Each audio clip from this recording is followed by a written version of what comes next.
I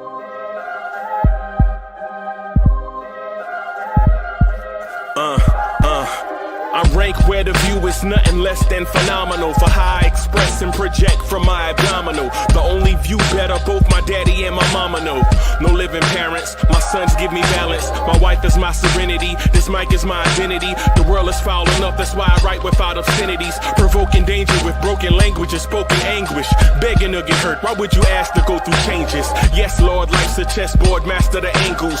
Control the tempo, be the one who holds the info. Acknowledge is just as deadly as machete swings. When spoken, the truth is as potent as that Medellin. While others swear the style is free, I just let it ring. Our time is undervalued, soldiers make us better kings. My fans on my shoulder, reaching after better things. Today I take the shot, for them I'd rather set the screen. My mama told me follow my dreams. My daddy told me get it by any means. Stand tall, make him bow to a king. But I've evolved, you can see the resolve. Look in my eyes when you speaking to God. Life and for those who we caught up in using what I was scarred with the muse. I guess they call it proving I'm more than an artist. Penciling out my darkest while stenciling out a harvest. And storing what gets me from A to B, just like garages. Instrumental with collages. Envision what I've been drawing. Broadway to give you rhythm like the great Lena on. So bent on, found comfort in the storm. Find peace and on when you see them others perform. Organized chaos, outcasted like hey ya.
All right, there we are.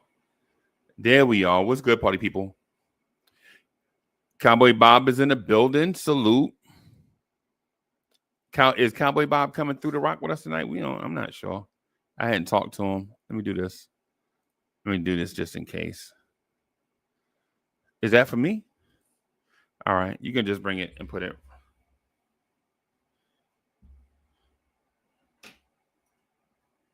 You gonna be on camera? You gonna tell everybody hello in the microphone?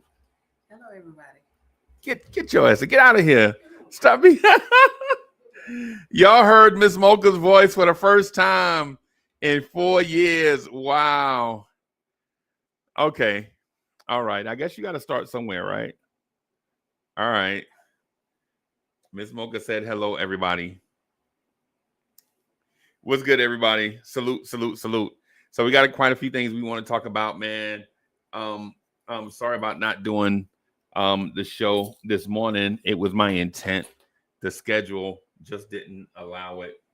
So my apologies about that. Yeah, man. Yeah. The Bronx is in the building. Salute. Look at the Bronx. Look at the Bronx. Cowboy Bob and Latoria B is in the building. Salute. Look at the Bronx taking over.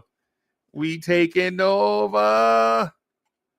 Salute. Salute. Okay. So I ain't even gonna front. That Atlanta game has me stressing out also, and I'm gonna tell you why. I'm gonna tell you why, right? In the course of a 48-minute game, nothing is gonna be pristine. There are gonna be breakdowns during the course of a game, right? Defensively, offensively. I'm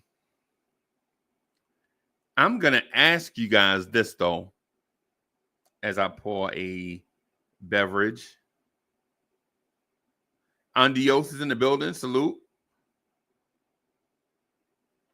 I'm gonna ask y'all a question. Y'all tell me if I'm shooting y'all the gas or if this is real.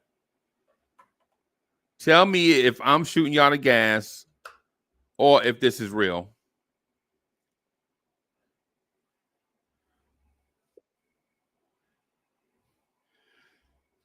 Excuse me. Sorry. I'm gonna say this, right? Y'all tell me if I'm shooting y'all the gas or if this is real.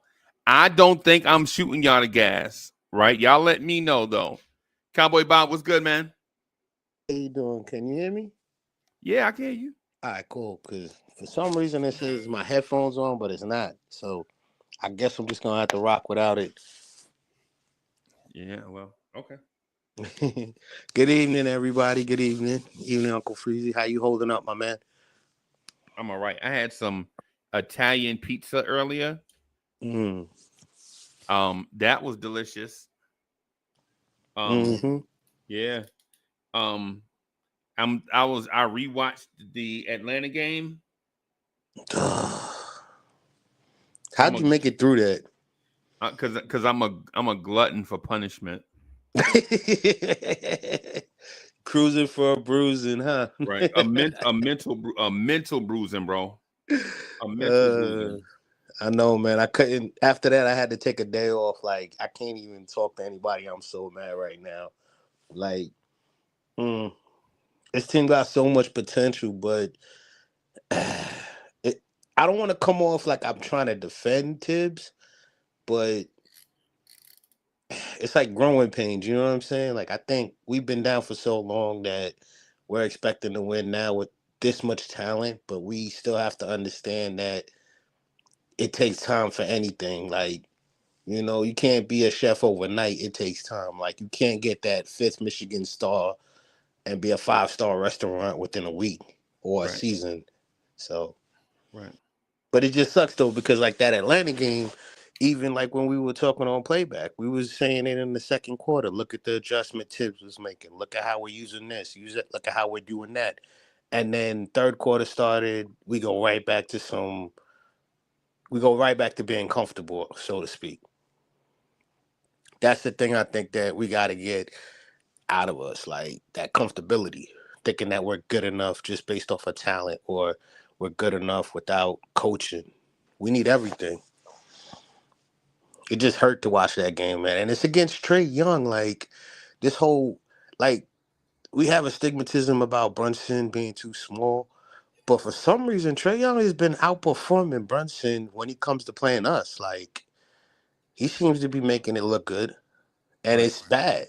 Like how is it that Brunson was fifth in MVP voting last season, but can't even stop a guy who's smaller than him with a weaker team? Um.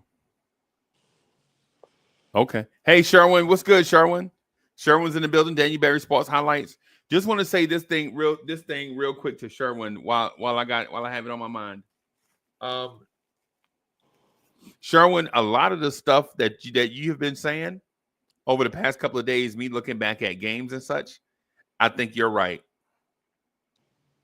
So Sherwin, a lot of the stuff that you've been saying, I'm gonna say about 65% of the stuff that you're saying, I think might be accurate. And I'm not gonna say I was wrong on it. I'm gonna say that I had a blind spot to it, if that makes sense. Right? I just had a blind spot to it. Right? Right. So I want to give Sherwin his credit. You know, I really strongly believe in giving people credit when I feel like they're right about something. Right. But here is the thing. East Blue Drew is in the building. I'm not for sure what coach has a work schedule that's doesn't always line up with the way that we schedule stuff. Let me put it that way. Yeah, and coach also has this thing called a life where where sometimes he just can't be here, right? So but let me first start by saying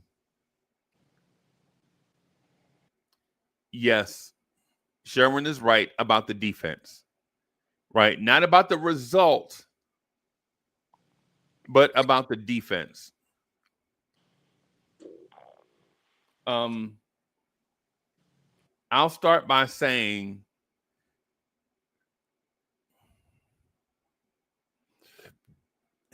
we do need to tighten up on defense.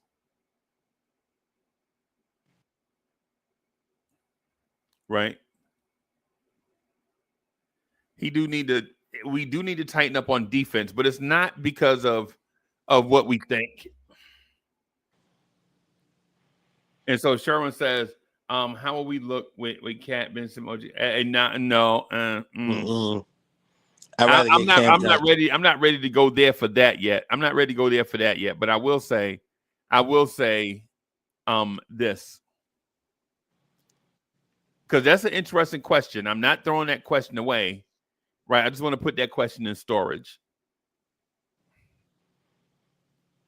Because of what people do. For instance, Sherwin, your Knicks family can't call Anthony Towns soft and then clamor for Ben Simmons. You feel me? Like Kerry Cox, if you think, I'm gonna ask Kerry Cox this, right? And I just picked a random name, but Cox that's my man's, right? If you think Karl Anthony Towns is soft, there is no way you could co-sign a Ben Simmons acquisition, right?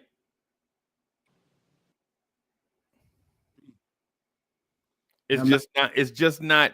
It makes me think that we double talk, right? It makes me think that we double talk, like saying one dude is soft because he tries hard and is bad, but another dude is tough and he doesn't try, is always hurt, and is mentally fragile. Right? Yo, Eddie C is in the building. Salute. What's up, Eddie C? Good evening. What's up? What's up, Freak? How you doing, Bob? I got a few topics, man, I was going to touch on real quick, man. Just want to get some things off my mind. I ain't want to have you just sitting backstage for all that time, but I got to do you, bro. Yeah, man. Yeah, man. My thing is, so just to address the Ben Simmons thing that I didn't have scheduled to talk about, right? You can't say Cat is soft and then clamor for Ben Simmons as if Ben Simmons is not the poster boy of what has been everything soft in this current iteration of the NBA. Right? Now, here's the thing. Here's the thing, right? Here's the thing I want to touch on.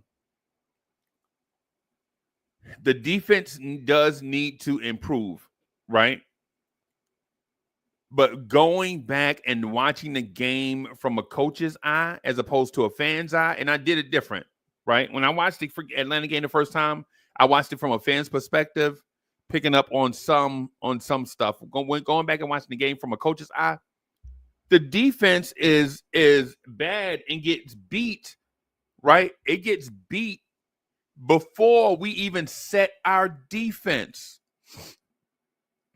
There were about 20 trips down the floor when Jalen Brunson floated down the floor without picking up a man and just picked up the last available man and went and played defense on him. Right? Now, while that might not make sense in your mind, think about if you're the offense.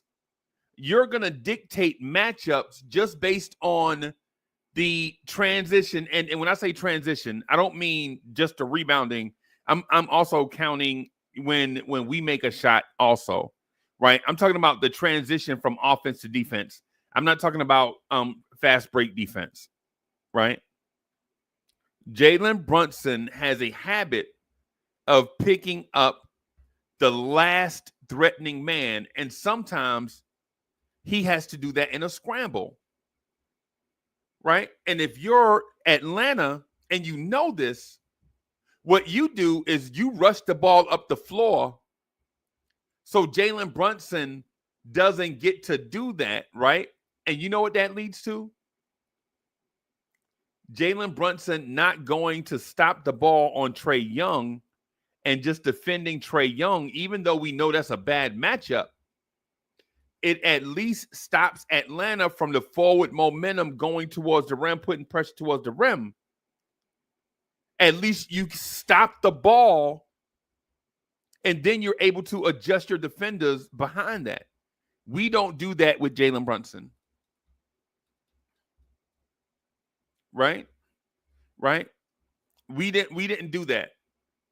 Jalen Brunson floated in space, right? Until a man appeared and he defended that guy. Jalen Brunson did that all night. Now, if you're the captain, right, you should accept that as a criticism. You don't accept that as a random Knicks fan hating on you because you're a star.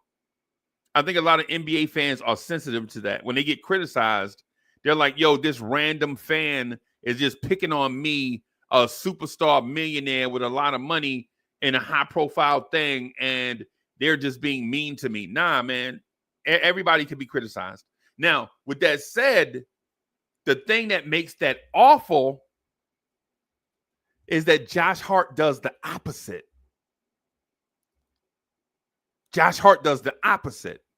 When the ball is coming up the floor, Josh Hart picks up the most threatening non-ball handling player, right? And let's think about it. Trae Young is pushing the ball up the floor.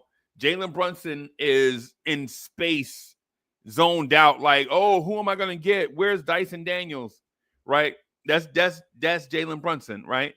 Josh Hart, on the other hand, is thinking, no, I can't guard Trae Young, so I'm going to grab Clint Capella early. And so what that does is it automatically, if Josh Hart picks up Clint Capella in transition, that means Karl Anthony Towns is guarding a wing player. Right? And if Jalen Brunson is not picking up anybody, that means OG Anunoby and Mikal Bridges are going to be guarding in that transition down the floor. They're going to be guarding Trae Young or a scoring wing player. And then when they do that, they have poor basketball fundamentals, right? Like if you're going to, like Jalen Brunson, if you're going to play deep as the deepest, right? Then your butt has to be parallel to the out of bounds line. You can't be turned sideways, because if you're turned sideways, you can get backdoored. Pause. Right? You have to keep like imagine these posters back here are the crowd, and I'm defending the door over here. Instead of me turning this way to the door and the rim is back here, guys can just go right by me and go to the rim. My eye is not on the rim because I'm looking this way, right? I should be turned this way so that I can keep an eye on the ball, on the man, and on the rim. Jalen Brunson is not doing that. And so what that leads to is the 2-on-1 at the rim, and then y'all blame Karl Anthony Towns. Oh, well, if Cat was 8 foot tall, if Cat would only grab 52 rebounds a game, Cat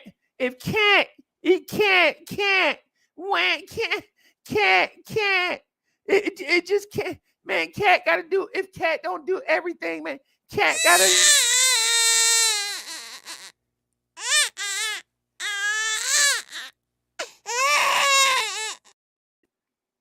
Right? Basically, what we need to do is listen, if you're not an elite defender, can you play basic fundamental defense? Can you play the defense that you were taught as a sixth grader? Right? If you're a deep guy, if you are guarding the box, the area from the box to the corner three, right? If your responsibility is scrambling out to the corner for the three once it's kicked out there, right? You don't have to be turned this way to go that way, right? You could be turned this way, and when the ball rotates out that way, then you go, right? Then you go, right? And Josh Hart is picking up big guys in transition. Why? Why is Josh Hart grabbing Clint Capella on defense, forcing Karl Anthony Towns to guard Jalen Johnson? Jalen Johnson pulled cat from the rim, right? And then when they rotate back, then you got Clint Capella catching the lob over Josh Hart, and then Josh Hart looking at everybody like, yo, what are y'all doing? No, Josh Hart, that's on you, bro. You chose that matchup. None of it. We saw you grab that man in transition. If you're not going to grab that man in transition, you point out to the man. Eddie C, you hoop, right? If you can say so. Eddie C, when you play full court, right? When you coming back down the court, don't you pick up a man? Yes. And yes. And for hoopers, we point out who we got. Like if Eddie C is my man, I'd be like, yo, I got money, right? Well, me, I'm a little bit different because I'm a defensive guy, so I pretty much guard 1 through 5. I like guarding guards. So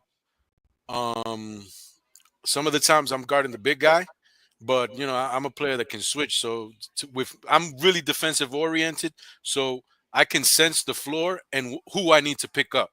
If I need to go down and pick up the big, I'll go pick up the big. But if I can't get there and the guard is closest to me, I'll pick up the guard until somebody, and do the best that I can.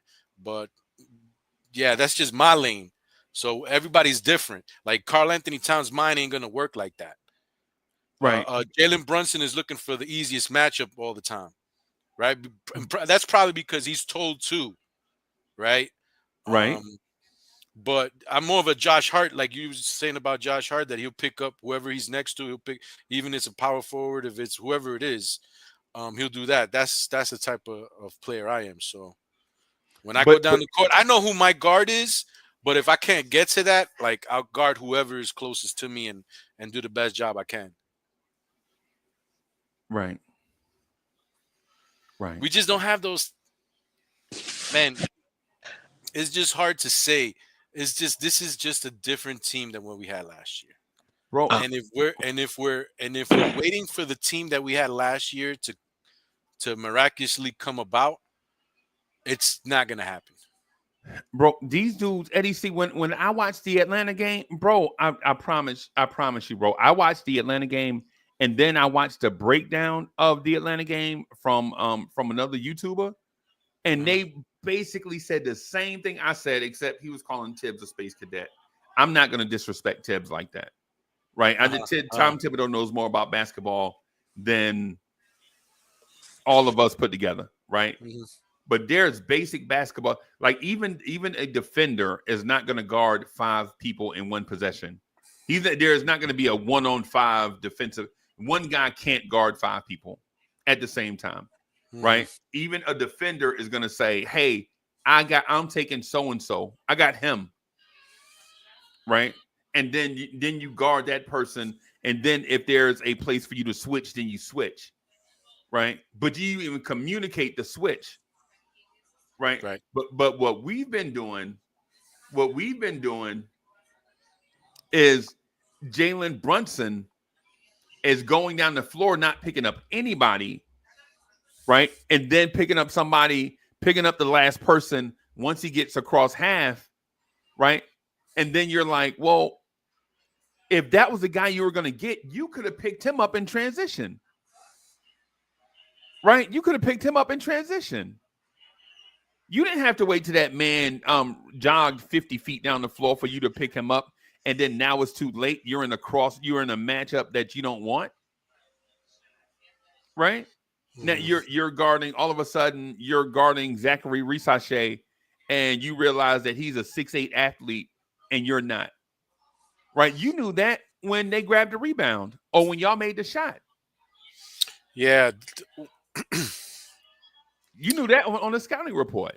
On okay, just because we lost to the Hawks twice, and the way that we lost to the Hawks, like like you said, Thibodeau's a smart coach, but there's things that other people can see that I'm really not afraid of the Hawks. I'm not afraid of the Hawks because we don't punish the Trey Young matchup the way we Nope. should. Nope. And Offensively, and you're that's an talking about. easy fix. Yep. That's an easy fix. And in actuality, like you said, these guards, the Atlanta Hawk forwards and guards are way too athletic for Jalen Brunson. They are not, Derek White, for an example. You know what I'm saying? Derek White is a great player, but he's not the athlete that Jalen Johnson is. He's not the athlete that even Right. Arissa Shea is. He's not an athlete that DeAndre Hunter is. So we can't get by on Jalen Brunson guarding those types of wings. He should probably stick to Trey Young and do the best he can Yep. with Trey Young. Yep. Um, and then wait for the when he goes on offense for them to cross matchup whoever is going to guard Brunson. You know what I'm saying? But that's just the way I would go about it. And just keep the athletic wings with the athletic wings. Just keep Mikal Bridges on what's his name? What are the three guards that Atlanta has? Atlanta has Jalen Johnson, Risa Shea, and what's the other one that starts for them? Dyson Daniels. Okay, like probably keep him on Dyson Daniels. Obviously they don't shoot as much, but Dyson Daniels and the Jalen Brunson is not a bad matchup. But like you said, he keeps on getting cross matched because when he goes and he scores under the basket, they're out and running, and he's on the floor. The same thing that happens to Cat. So even off scores, you're cross matched up because if you're going to the basket, Brunson and Cat have the same knack of falling to the floor once they get the layup. And they're the last ones down the floor on defense. So Right. they get cross matched. But I'm really not that worried about the Atlanta Hawks. I'm not worried about the team either as in a whole, but there's obviously glaring things, and We're I failing don't at basic stuff, bro. basic. It is kind of basic. It is kind of basic stuff, like stuff that you would think that you can clear up with time. I- But we're in 20 games now, and it's the same. Like I don't know if Mikel has lost a step. Damn. Has he lost a step? Was he guarding the point of attack when he was in Phoenix? Because that's Eh, what he's doing here, and he's not doing a great job at it. Or He, was he guarding the wing? I uh, saw him more in Phoenix guarding the wing, I and was he does a hey, hey, phenomenal job at doing that. I can answer your question, Eddie, but I'm gonna salute everyone first. Salute salute, Freezy, salute. salute Bob, Let me salute get to after you, you Eddie. real quick, Dre. Salute to the chat. He was guarding point of attack for a lot of guys on that team, but that Phoenix team was put together for a minute and they were playing on a string. Like everyone in that lineup for the most part was pretty good defensively at their scheme. Like at the time before he got washed, they had the that forward with the dreads. I forgot his name, but he was Jay guarding all the Crowder. wings. Yeah, Jay Crowder was guarding all the wings. Then they had Cam Johnson come off the bench playing pretty good defense, and Chris Paul was still playing well above average defense for a guard of his size at that point in time of point. And Devin Booker had a buy-in, and also their center had a buy-in. They were putting that center Aiton one on one with the elite bigs of the league with no help at that point. So they had a scheme that worked. I think the part that's getting lost for Mikel, he's not staying attached and he's not being as physical as you're allowed to be, especially in this new NBA where they've allowed a little bit more physicality, especially after the All-Star break. There's more you can get away with, but it feels like he's not staying attached to the offensive player. Well, I mean, why is he not staying attached? I don't think he wants to be that physical, to be absolutely honest with you. Why would he have to be physical? I'm asking. Why does he have to be physical? It Right, keeps that's the you question. it keeps you attached at the hip of the player, and He it's would wait. So if it's basically like he can't be attached to the. Why can't he stay attached to the player? because we asking him more or less if he's not physical enough, he's not fighting through screens the way you Screening. need to. So screening is the issue. Yeah, Then yeah. Part of it right, is right. screening. So if screening is the issue, and you have two supposedly elite wings, why are you ramming yourself through screens when you can just switch? We've been trying to switch situationally, and if you noticed, like depending on who's coming into the Because action, like if the Monty Williams defense that you mentioned, they switched they all the switch wings. heavy. Yeah, they switched the wings to Yeah. wings, and even they'd feel comfortable bringing Aiton out at times to guard in a switch. When we try to halt switching on our team is we try to avoid switching if Brunson is in the action, so they pre-switch ahead of time before he gets pulled up into the action, or we don't try to switch if Cat is into the action. So if Cat's man gets called up, we tend to like try to blitz at times or hard hedge and then run back. If OG's man comes up, they switch it. If Josh's man comes up, they switch it. But if you've noticed, the times we have breakdowns on the perimeter, they've called up OG's man or Josh Hart's man while McCall is in the action, and they both like screw up the rotation. I don't want to blame a lot of it on OG, but because OG does so much for us defensively with his aggressiveness. But if you've noticed, a lot of times he's been a step late, not knowing when to switch or when not to switch situationally. And we've kind of blown up coverages within the wings ourselves. Like if we're keeping it a buck freezy, even when the game that Cat was out, we had hosts of miscommunications on switching. That game that Cat was out, and and people were like, initially people were like, "Oh my God, it's Cat's fault." While the defense is so terrible, it's like on the perimeter we're screwing up the most basic of communications. Will it get figured out? I'm pretty sure it'll get figured out because these guys are professionals and played at high levels on good defenses for multiple years. But it's just frustrating to see it like show up at the most inopportune times. And you got to be able to adjust to it as well. Like you got to be able to adjust different coverages at different points of the game. Like you can't just play the same way the entire game. Expect to get away with it against good players. I was just gonna say that I feel that the role that Josh Hart is playing, it should be Bridges doing that. And even though Bridges said earlier in the season he isn't used to having a guy to help him out in OG, those two guys need to figure it out. Once they figure out the switching, the backdoor cuts, the defense would show itself. And I think the best way we can use Brunson, and I know a lot of people may not agree with it, is let him play full court man. If Trey Young is coming up with the ball, just stay in front of him. You ain't got to actually play tight defense till a half court sets. That way, he's already focused on the ball handler, like you said. But at the same time, you have Bridges and OG maintaining the flow of the defense and have Josh Hart being a help out as well in the back end. So for me, I would We rather. do that already, Bob. No. That's the But it's issue. not it's not consistent because at moments it looks good, but then when it comes to the backdoor switches, like you just said, they'll screen either It's not OG and he backdoor just switches. They're switching at the top of the Yeah, top, at they the switching. top. at the top of That's the why Correct. key. that's why I have this video on the screen, right? For all the stuff that my chat has been telling me Hmm. over the months, all of that, most of that, 90% of that stuff is false. And I grabbed video evidence, the most recent evidence. Right now, you see Carl Anthony Towns in the middle of your screen, At the about level. 22 feet away from the rim. Right now, on this play, number 15 is going to dunk. Right, and on this dunk in the box score, it's going to look like points in the paint. Right, and what the chat is going to say is that Carl Anthony Towns is not a rim protector, right? And what I'm telling y'all is this is video evidence. You're looking at it. You can't deny this unless you're a fool. And if you're a fool, we don't need you to be a part of the conversation. Carl Anthony Towns is 22 feet away from the rim. And they're going to get a dunk on this play, right? And what Knicks fans are going to say is that Carl Anthony Towns is the reason why our interior defense sucks, right? But here are fundamental things, right?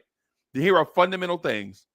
Jalen Brunson and Josh Hart are in great position right now with their backs to the baseline. You see that? Their backs are to the blue. Y'all see the blue underneath the rim, right? That's where they should be. Their feet should be just in front of the guys that they're guarding with their eyes on the basketball. Everybody sees how they're looking at Trae Young, right? Everybody, chat, y'all see how their eyes are looking at Trae Young. They're looking at the basketball. They're within, they should be just outside of arm's length away from their man. 15 is going to dunk right here. I can't play the video. I wish I could play it, but y'all already know how YouTube is, right? On this play right here, Mikal Bridges is going to get caught on the screen. He's caught on the screen already, right? Right? In this case right here, right, OG Anunoby should be jumping out to ice Trae Young back the other way towards Mikal Bridges. But he won't, because Clint Capella is going to screen him and prevent him from doing that. Right? What this tells you right here, this is not an effort thing. This is a scheme thing. Right? I'm going to take this thing off the screen. Eddie, see this defense right here? This is not an effort thing. This is not about dudes not playing hard or dudes being stupid. Right? This is a scheme that's being exploited by another NBA head coach. Right, because I thought you were going to show the play. Actually, YouTube will try to take us. Oh, okay. I didn't know. Because I remember the play right there. itself. What I'm seeing right there is why they're bringing those two guys up doing that double screen. Because if Trae Young, I don't know what happened in that play. You said it was a dunk, right? Yep. But let's say, for instance, Trae Young was able to get into the middle of the lane. The two people that are back there are our two shortest people in our starting lineup. Right. So anybody can easily get a layup off that play. Now, what I said before was done, where Brunson is the one guarding Trae, that means OG would be guarding Dyson Daniels or Mikal Bridges. And when they do that, at least one of those two guys will be in there to either hedge to the middle of the lane and try to bat away a lob attempt, or somebody, except not Jalen Brunson, right? Somebody that has a higher probability of bat away a pass, or be able to hedge the bet and come back to their man. So that's what I'm saying. Trae Young should be guarded by Jalen Brunson. That way they don't do those types of plays and leave that whole side open for an easy dunk or layup, or whatever the case is. I said dunk. I'm sorry, Eddie C. I said dunk. It's actually a layup. Same thing.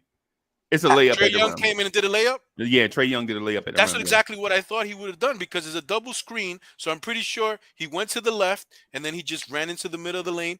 And Josh Hart's not going to be able to block his shot. Neither is Brunson. And Brunson, our two worst. The layup happens on Jalen Brunson's side. Obviously, it's the worst. It's the worst thing. But if you have OG or if you have Mikal, we have a better shot at stopping that. Hey, the reason why we were successful in the first half in confusing Trae Young, they took the bait in terms of bringing Brunson into the action, and we conceded the switch. And we let them have the switch, and then we stayed home. In the second half, Trae didn't try to fight. Trae didn't try to match up Hunt Brunson, because he realized, if you leave Brunson where he's at, he's gonna be the low man, and there's literally nothing he can do in that position. Right. So we're not going to match up Hunt. He cannot be the low man. So yeah, they're just eating the scheme apart. But they adjusted in a game like that. A lot of coaches would see, okay, they figured it out. Then you got to pivot away from this alignment. There's not even a lot of coaches, like regular people like me and you. I'm regular. You see it after literally a 10-minute, not even a 10-minute, after a 10-point swing. You see that Trae is already picking this scheme apart. Yeah, so and that's just comes with, because at first in the first half. Older gentlemen, I like that. They're really set in their ways, bro. I was gonna say, in the first half, you noticed what typically we wouldn't succumb to the switch, and we'd try to get Brunson out of the switch, you hard hedge.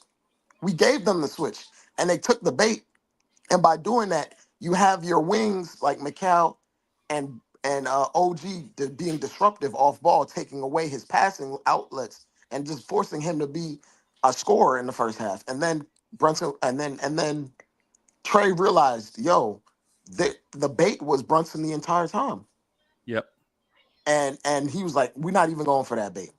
We just gonna try to take you apart initially. And the way we're gonna take you apart is have Brunson be attacked later on in the play, not the initial part of the play. Right.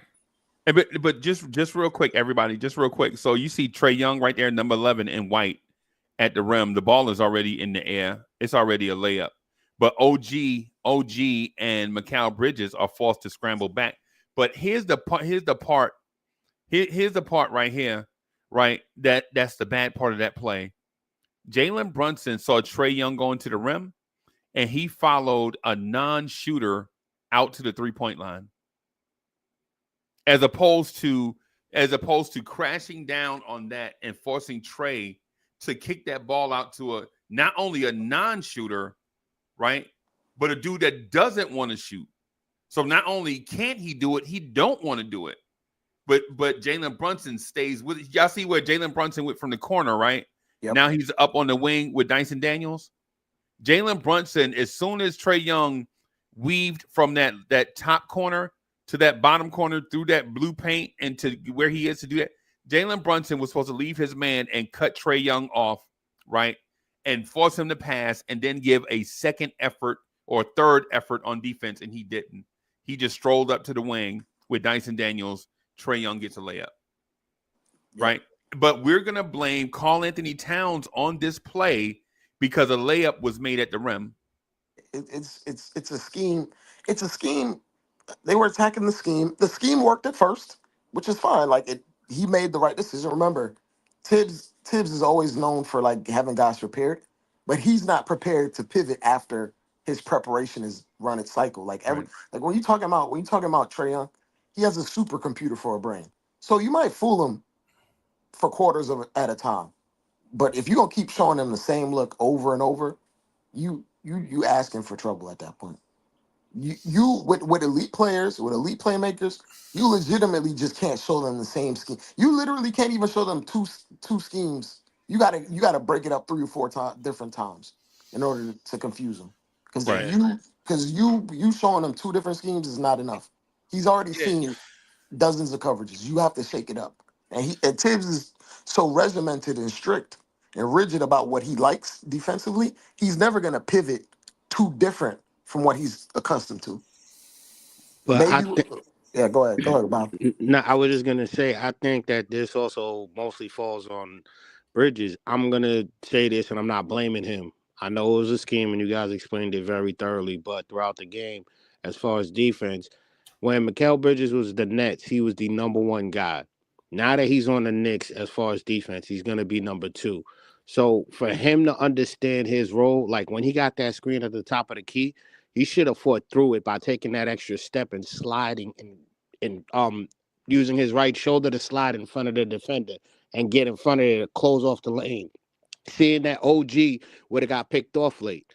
Now, if he was with the Nets, he probably would have did that. But for some reason, I think he's getting relaxed and being exposed and relying on OG as opposed to doing what he was doing. So a lot of these little issues that we are having, like I was saying earlier, the way Josh Hart is playing, Bridges should be playing that way.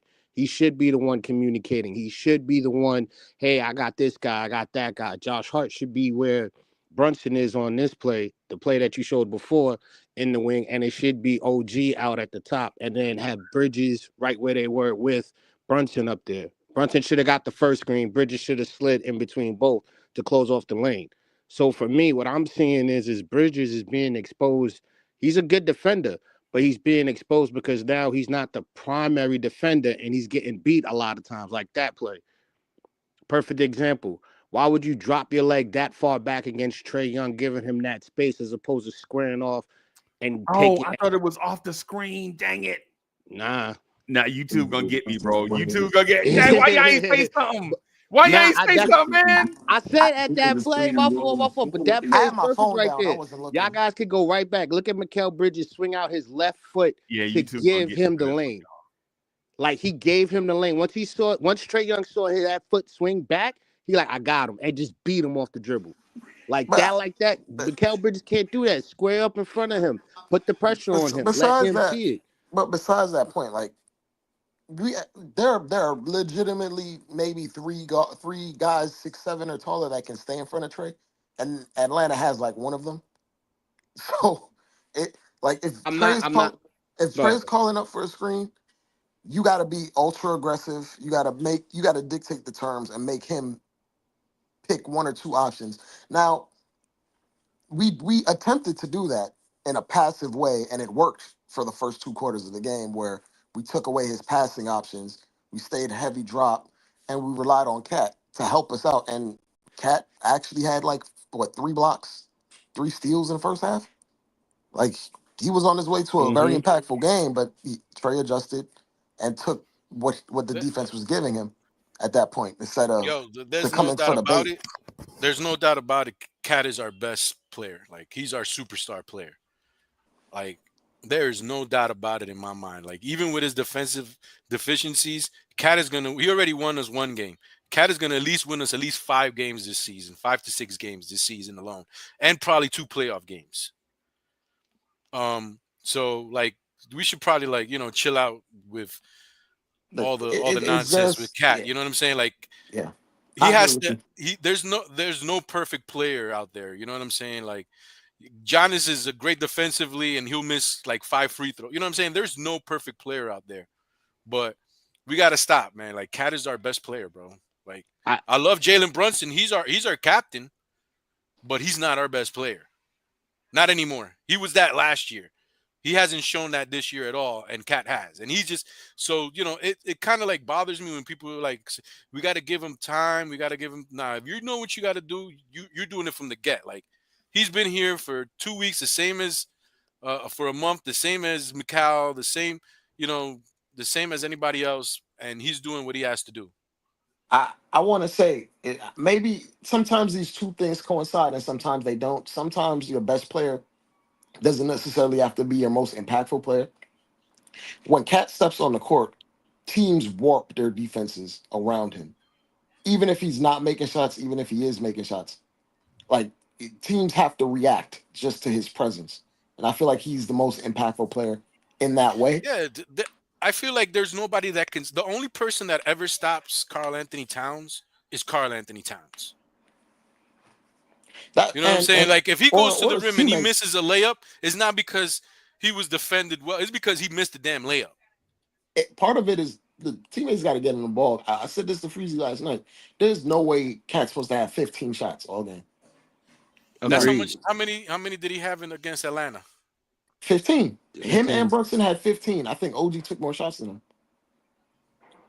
And that's playing into their hand. Like you don't. Well, he was in foul trouble too, so he's got to control that. He's got to control that aspect of it. Yeah, but even still, you're not supposed to have 15 shots with him. But I don't even think it's the offensive Cat in that type of game. I think that game we lost because of the offense. They only scored 108 points. Well, but Dre, that's a separate point. I understand the point that you're making about the offense.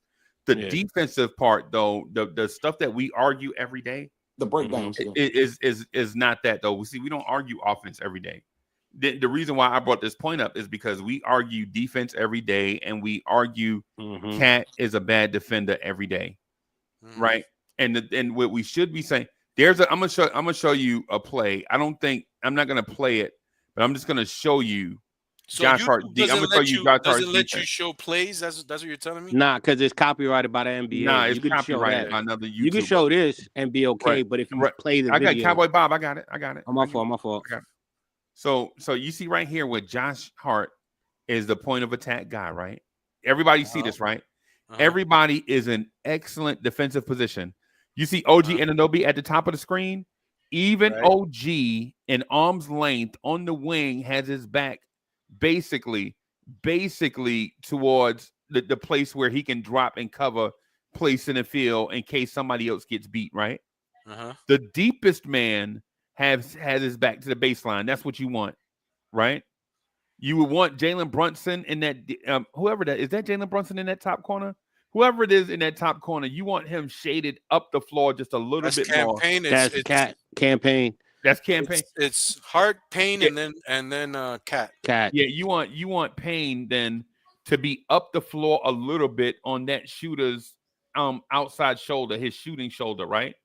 But you want his back parallel to the thick blue line back there, right? Now I'm gonna take this down and I'm gonna show you the result of it, right? I'm gonna take that down and then I'm gonna show y'all what happened. Right?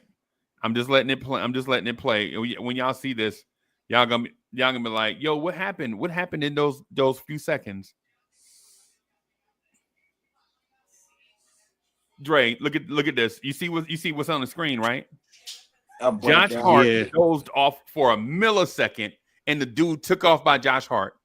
Right He now, does that, bro. He's propane to do that shit. Right, bro. That's what I'm saying. We're blaming Cat. Now watch, Cat is have to scramble. Now Karl Anthony Towns is going to get dunked on this play, right? Cat is going to get dunked on this play. I remember this and, play. And we are going to blame Cat for poor rim protection, right? Yeah, even when that was Isaiah Hartenstein, that could have happened maybe 100 times in the season. He probably blocked like 5 or 6. Right. And that's what we're expecting Cat to do. But I mean, even those percentages by Isaiah Hartenstein are low. But in that situation, when you were talking about Hartenstein, where Payne is, that would be Precious.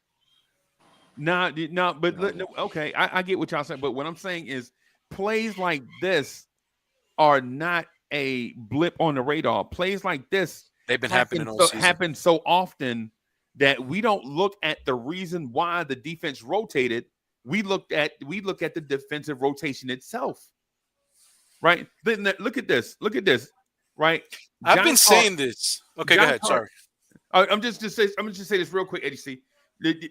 Josh Hart zoned out and started picking boogers out his nose, and now 4 guys have to account for this one guy that has a running start in the lane lunch point, right? And so now you're like, well, why do 4 guys have to account for one guy? And does that create a situation where now you have 4 other guys that have to be guarded by one? Dre, this is what I'm talking about. Like, all it takes is for one guy to have a lapse, and it makes it look like OG Anunoby is not playing defense, Cat is not playing defense, and Cameron Payne is not playing defense. Look how far. As soon as he got beat, Dre. As soon as he got beat, Cameron Payne left his man and came screaming, "Oh, it's too late."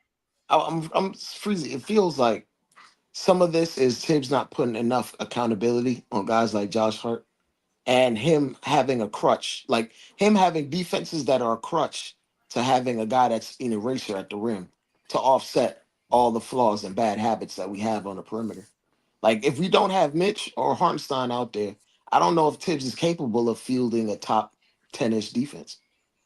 And if you're viewed as an elite defensive mind, that's not an excuse. I've seen Mike Malone get elite defenses out of Jokic on the court. And he is not a rim protector. He has quick hands, but he plays positional defense, and he probably holds him accountable more than Tibbs would hold any of our guards accountable for their mistakes on the perimeter. I don't know if this is a hot take or what, but to me, Josh Hart is a terrible defender. Oh no, I've been saying that. He's a terrible. I mean, I haven't been around in a long time, and I was just stopping by for a little bit because I had a little bit of time before my game start, before I have to start doing my games here. Yeah, but he's a horrible defender. Like, he brings tenacity. He's a great rebounder. He does a lot of the little things that we love. But when it comes to defense, I mean, we're basically playing 2-on-5 on defense every freaking night. I'll be absolutely people in chat call me a Josh Hart hater. People in chat been calling me a Josh Hart hater, and I've been telling people he plays hard, but he doesn't play smart. He tries to replace intelligent basketball with effort. And Tibbs loves that because he sees himself in him for some reason. No, he's an undersized power forward. He's an unintelligent. Yeah, I get that. Yeah, Tibbs was an undersized power forward in college. He was a six Right, four power forward. right. So he sees a bit of himself in him. And Tibbs, like me and Freezy would say, like Tibbs would tell us to run the same scheme but harder. but Not harder. Yep. But no change. Just do the same thing. But you can't replace effort with intelligence. You can't replace like I So mean you can't replace that's why I at intelligence the with said end of effort. the day, with Britt. guys, at the Yeah, end go of ahead. the end of the day, because I'm probably gonna be around for like 15 more minutes. Do we have to find a way to get us a power forward in the mold of a Jason Collins and put OG at the 3 and Mikel at the 2? I, Jason Collins or In the the other mold of Collins? that's somebody that I'm thinking of where I'm thinking that You talking about this John cat. Collins? Yeah, John Collins, maybe. I did it again, Freezy. Yeah, I'm, Yeah. I'm asking because because Got me think about the New Oh Jersey my Nets. God, I did the Jason Collins again, brother. yeah, man. Yeah. I love it. I love it, bro. I love it. Salute to my guy. Salute to my guy. And MVP, bro. whoever's old enough to remember this joke, damn, it's been around for a minute. I'm sorry, John Collins. I'm thinking of John Collins. Somebody like that because the Josh, I think I don't want to say that Josh Hart is the reason for why we're ailing like this, but I just think that we need a power forward. I'm gonna just say for right The now. the OG Anunoby cat, I don't know if that's it. I'm just gonna say this. I think that again, like I said earlier, I think what Josh Hart is doing should go to Bridges. The responsibility of what Josh Hart is doing, Bridges should be doing, and But then that who's falls gonna on pick up? coaching. So then who's gonna do the Bridges? Because Bridges is basically guarding the best guard every night. Right. Here's where I push back. I don't think we necessarily need a traditional power forward. I just think we could. What Freezy been begging for is if we just had another big guard Pack that would him. offset the things that Josh doesn't do necessarily right. And when Right. Josh comes in a game against second units, his effort is more needed against a second unit because you don't have to necessarily play the most crisp, smart basketball So when you're a going big against guard would second be like units. what, like another 6'5" guard, If Like Derek White, if somehow Derek White could just be cloned and dropped in our starting lineup, or like Landry Shamet. no, but no, yeah, no, I no, think no. they're saying Ben Pack him. Simmons. I like the idea of a I Ben do. Simmons type player. I just don't like Ben Simmons. I do. Me too. If y'all Me feel too. me, if y'all feel what I'm saying. Well, what I about think that slow we mo can freezes? use whoever. I think we're at this point in time, whoever can help us even a little bit. I think I'm down for it, and I think Ben Simmons can help us even a little bit. Well, he's not going to be possible even if bought out right now. I don't Why? Yeah, even think Ben Simmons is good. Because Go ahead. because if you make more than the MLE, if you get bought out, you can't be picked up by a team in the first apron. yeah, So he made like 36 million this year. You literally have to come into this season making like 13, 12 million and then get bought out. Then you can go to any team you really yeah, want to. Okay. yeah. I But would. if That's you my make that much money, it would be like if the Bulls couldn't get some takers and Zach LaVine wanted to get bought out, Zach could just get bought out and go to a contender immediately Yep. for vet minimum. That just I, wouldn't be fair. I was just gonna say this real quick, and I know I sound like a broken record, but I agree with Unc about the talent of his son Packham, and I think that we should use him. But that comes with development. Like if we were to use Packham in that situation, it'll cover a lot of the things we have, but we don't have him. We put him in the G League. Well, Like, let me say. I'm gonna just say go this ahead. real quick. Virtuoso, thank you for the generous contribution. Virtuoso says, you heard of this channel called Angry Coaching, Angry Man, but he uses NBA game footage to break down defensive schemes without audio. I think that's how you can avoid copyright strikes. That's No audio. actually the channel that I'm showing right now. If you That, play it with no audio, you get it by. But if you play it with audio, that's an issue. yeah, either way. In this case, though, to what he's saying, that the Angry Coaching channel, Yeah. it's a channel I watch every now and then, but I saw this as a follow up to what I had already seen, and Yeah. so instead of me doing 1,000 slides, I just picked this just to show y'all, like legit, all the stuff that we're saying. This is not even a personnel move. This is a Josh Hart take some focus factor. Josh Hart take some Yes. gummies or All Josh Hart has to do is stay focused. Drink some coffee. All you got to do is just stay focused, right? Like how Josh Hart got beat right there was a complete lack of basketball fundamental. First of all, he didn't have his feet splitting the defender. So when the defender can make his move, he'd have to run through Josh Hart's body, right? Josh Hart was on the outside of him. That's why when he took off, Josh Hart, that man took one step and there was about 8 feet of space between those two. Because Josh Hart was not in a position to defend either side. Sometimes Freezy, he starts ball watching, anticipating rebounds instead of sticking his man. Right. Like you don't. It's hard. It's really hard to get 8.5 rebounds a game as a guard. And the way he gets like 1 or 2 a game is just literally just cheating off his man to go get rebounds. And sometimes it bites him in the ass because if the team gets an offensive rebound, he is in terrible position to get back to his man, if at all. Like it's one of those things where sometimes he needs to relax on the rebounds or stealing rebounds because we're about middle of the pack in defensive rebounding rate. Right. We're not a terrible rebounding team. It just feels that way when we go against big lineups. Well, and I also want to bring this up. Pacom Dadier went to the G League today and had 11 boards. He would have been more effective against Atlanta, but we decided to not use him at all. I'm not saying play that man 20 minutes. Yeah. But the spot minutes when their bench was just destroying us because they brought DeAndre Hunter in the game and he was getting checked by 6'1" guards. Yep. And so, but let me do this just real quick. Eddie C, man, it's good to see you, brother. Where you been? Grinding? I've nah. Yeah, well, yeah, but the thing is that, you know, I've been letting the Knicks marinate a little bit. You know what I mean? Like we be wanting to have you around, bro. I ain't seen you on X or nothing. Sometimes I think I did like a campaign appreciation tweet not too long ago.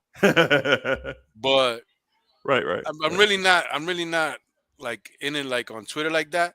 But I've been letting this marinate, man, because I'm not the one to start talking crap at the beginning, like the first 2 games, like, we're the worst team in the world. Like, I think that's stupid to me, but I'm not a content creator. So I guess content creator needs to stir up stuff, but that's just not me. So I was just letting stuff marinate a little bit. And I had a little bit of time. Like I'm about to bounce actually right now. So I just came in and say hello to you guys and talk a little bit about the Knicks because we had you stopping by, bro. Since a lot of people were upset. I was upset too about the Hawks game, but like I said, I'm not scared of the Hawks. You know what I'm saying? I don't think that the Hawks is going to be a team that's going to deter us from being where we want to be. It's a good lesson for us to have the feeling of, okay, we're not going to win the cup, and it was because of them. Right. So it just adds fuel for us the next time we see them. And if we see them in the playoffs or even the next game that we see them, I'm pretty sure the next game we see them, we're going to bust their ass. But yeah, I just wanted to say hi to you guys and let the Knicks marinate a little bit.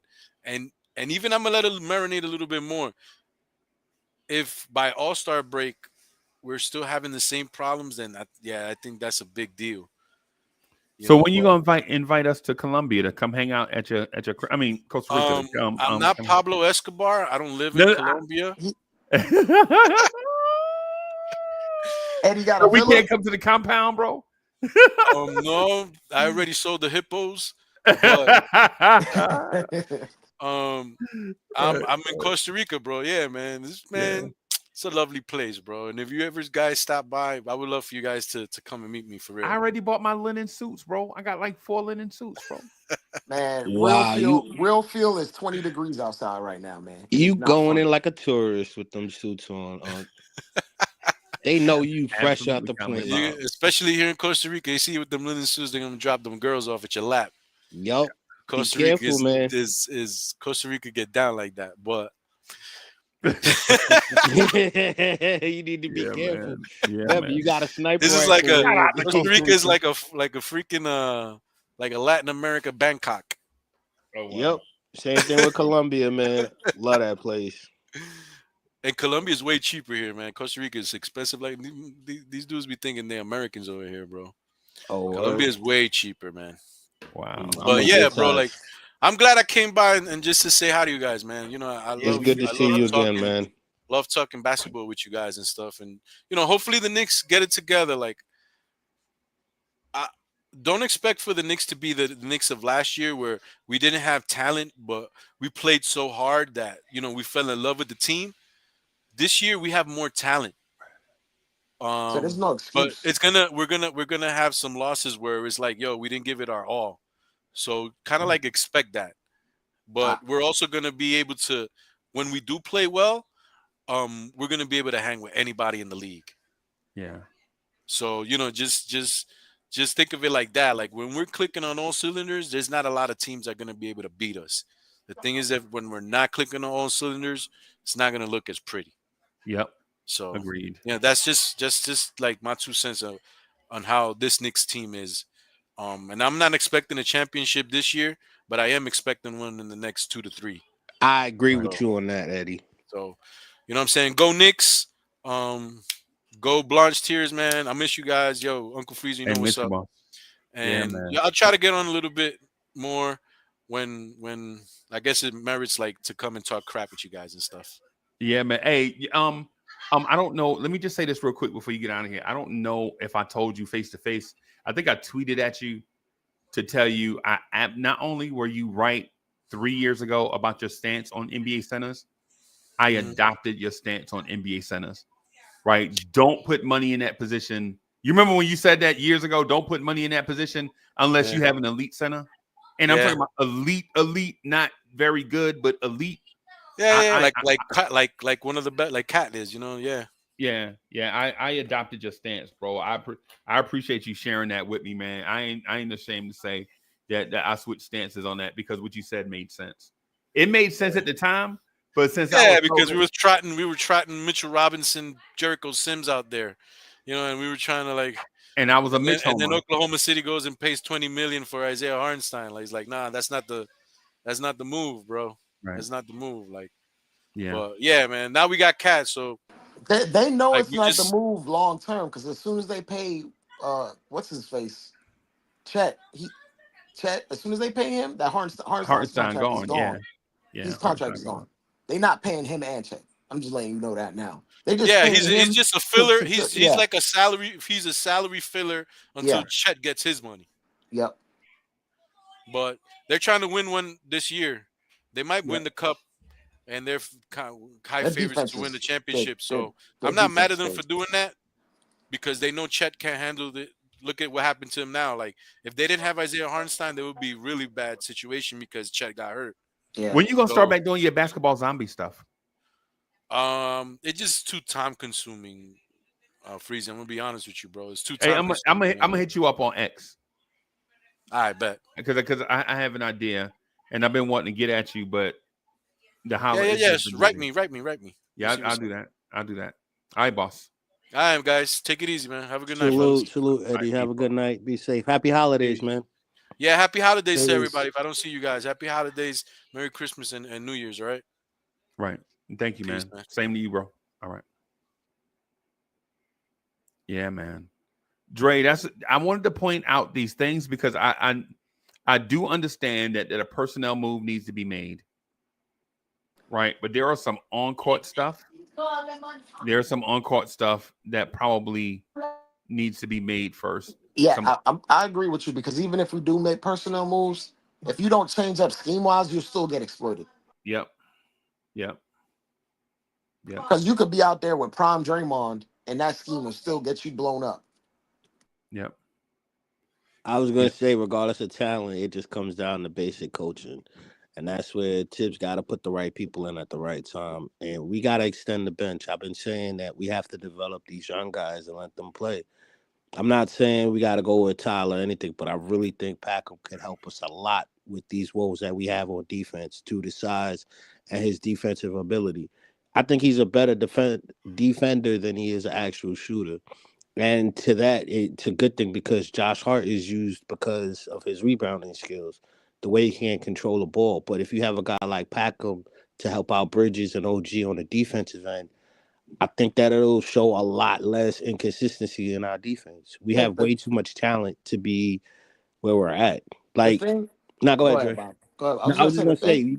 we can't have the top number one offense. Like we do have the number one offense, so to speak, but we can't have that and have this bad defense and expect to be good. That's all I was gonna say, Dre. I I agree with you. It feels like we drafted Packham Dadier, and I was told he was a finesse player. But every time I see him play, he's sticking his nose in the paint. Again, he had 11 boards in the G League tonight, Mm-hmm. and not that many minutes. Like he would have probably helped us in those bench minutes and whatever spot minutes that he got. And it's just I just don't understand the logic because I'm seeing a bunch of contenders around the league just plug in young players that they intentionally drafted to fit their scheme and fit their culture and our identity and just play them. And clearly, you pick Packham to fit a certain type of play style, and he executes it in every opportunity we give him. And Right. we just not playing him. I just don't get it. And I'm Yeah. not there to see it in practice, so maybe I'm missing something. But in live action, he does everything that Tibbs wants out of a He wing. does everything that Zachary Risache does right now. Yeah, Could Pacom Dadier have played 20 minutes and went 1 for 8 from the floor? Yes. yeah, yeah. And that's Yeah. the number one pick.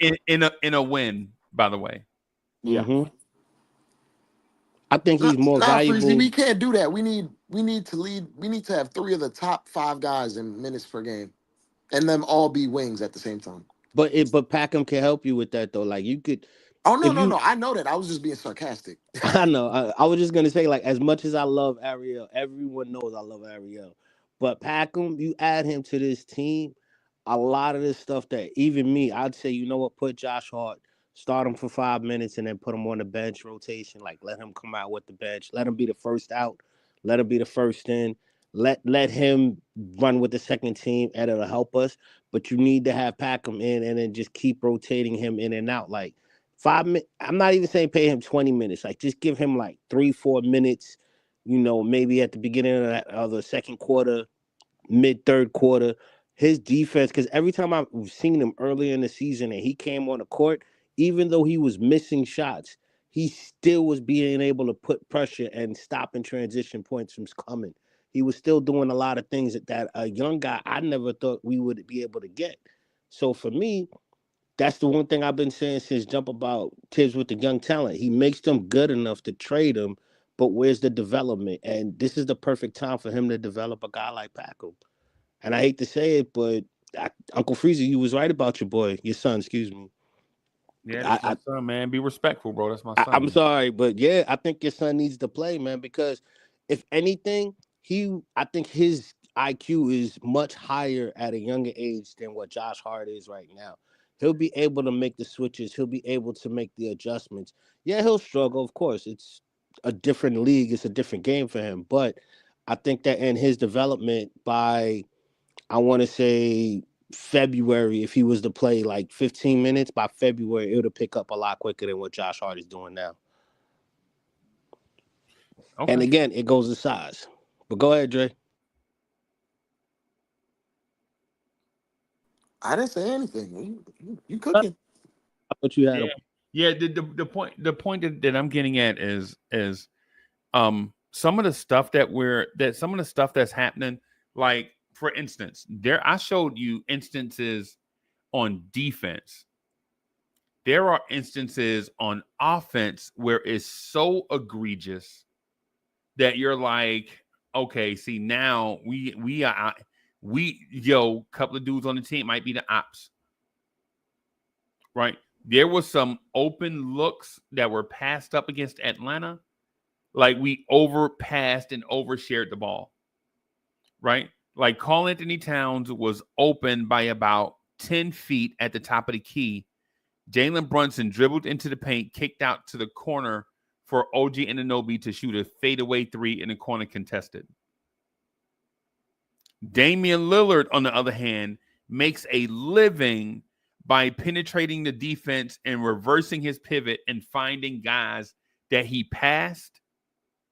I think Drake calls it above the break threes. I don't know. I don't understand the term, but I respect it. Any Like, three that's not a corner, like the break, literally the break in the corner. You see how the arc and the corner, there's a break. It's an yeah, angle. That's yeah, above the break. yeah. That's all it You is. talking about above the arc? The break when the arc touches the corner three. That's What? above the I break. still don't understand what you're talking about. I just When- don't. I don't understand. That's like a new term for me. I don't I understand it. thought it was called the elbow. I'm sorry. any three that's around the arc instead of the corners. Okay. So All right. above the break of the corner 3-point line to the arc. Yeah, that's they fancy. Yeah, they threw some garlic sauce on that one. I They don't know. fancy, bro. Yeah, the point that I was getting at just by making that assertion is Cat is wide open at the top of the. Cat doesn't shoot a lot of threes, bro. Cat doesn't take 10 threes a game. Cat's like, I think Cat is like 4.5. I'll check the official tissue number.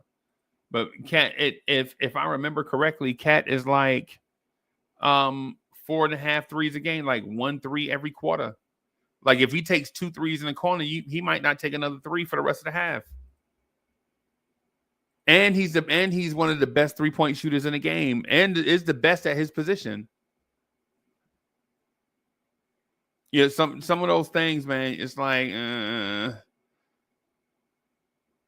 you're not going to see everything on the floor, but you can manipulate the defense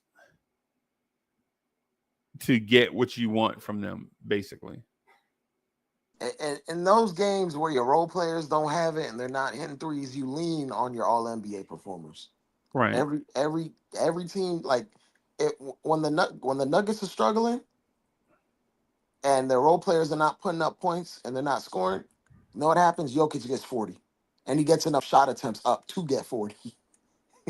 Like I'm not content with Cat and Brunson getting 15 apiece. Yeah, Cat takes shots. 5.2 threes a game. I'm sorry, he takes 5.2 threes a game.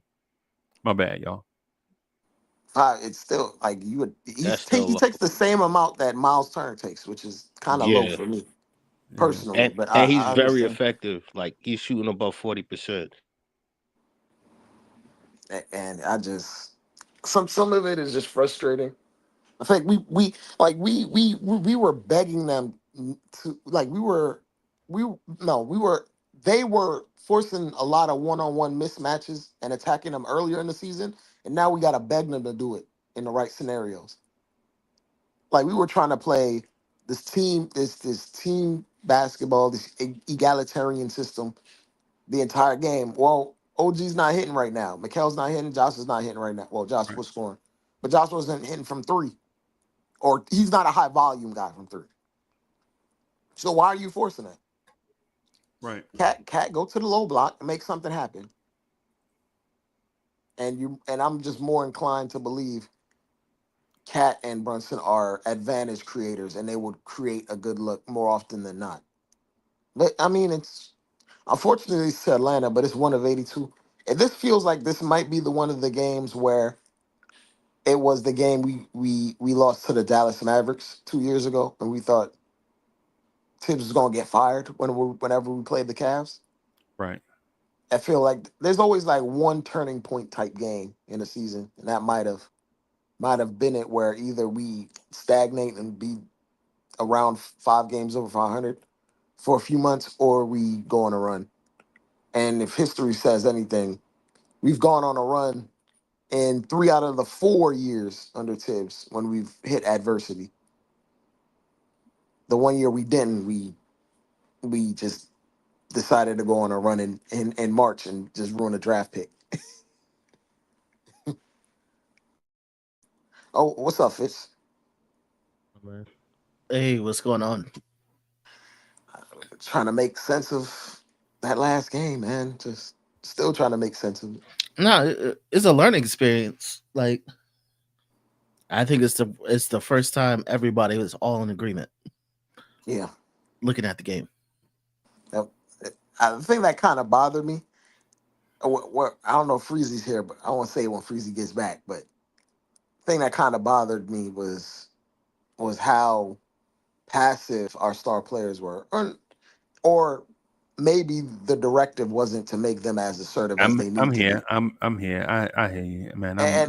And I want to say one thing, Freezy, about Hartenstein. Hartenstein said he wouldn't have let Trey Young shoot dice.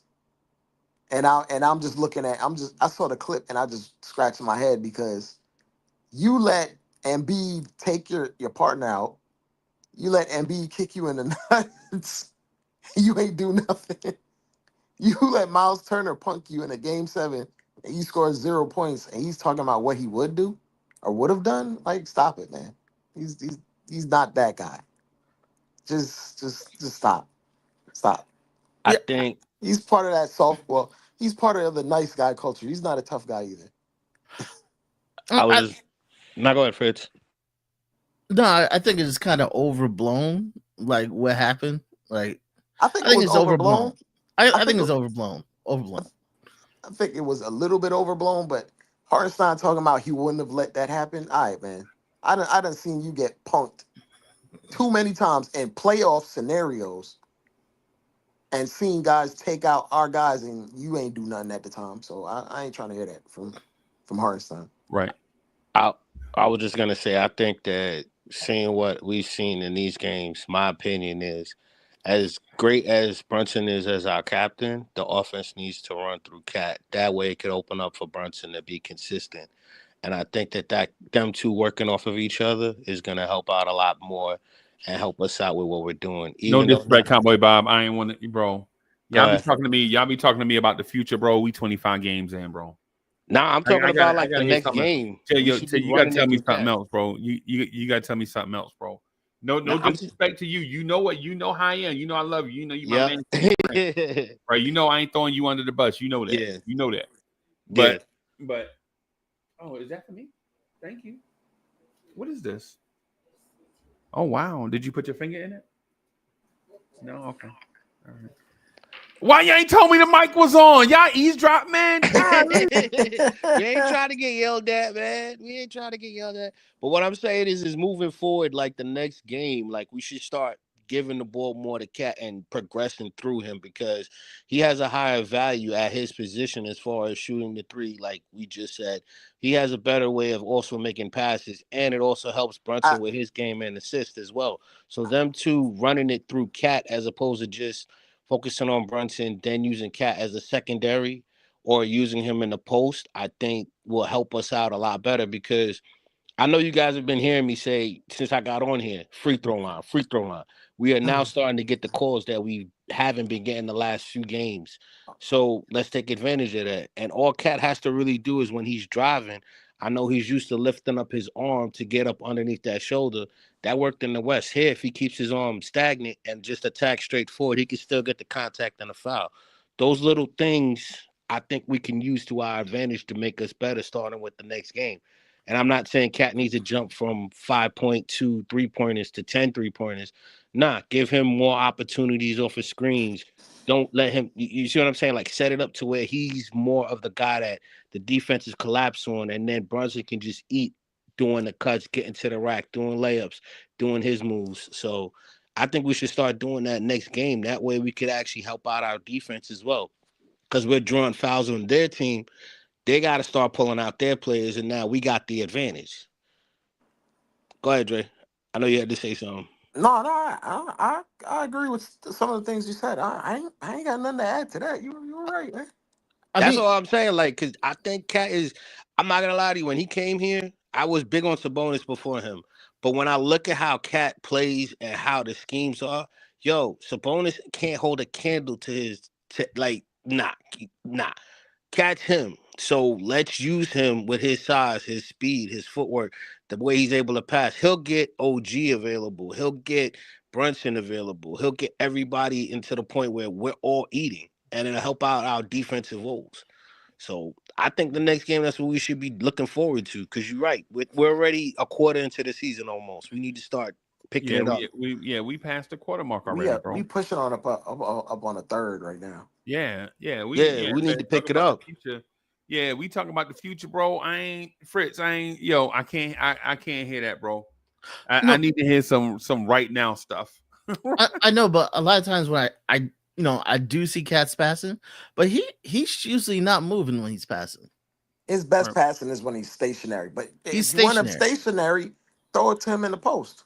At that point, Yeah, he's usually stationary when all those passes happen. he's He's not not. moving.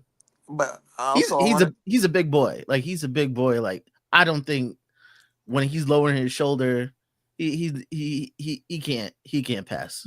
I was gonna say, in the now, for the now, anytime we usually get like time off or 2-3 days off in the middle of the season, Right. usually we get a practice in and we like put in new sets.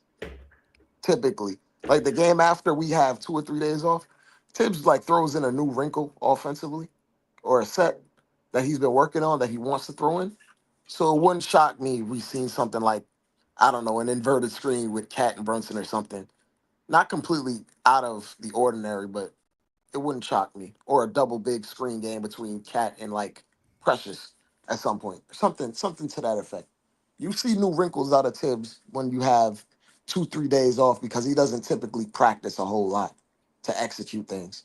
So you might see a wrinkle this game and the next game because I believe we have 3 more days off after Sunday.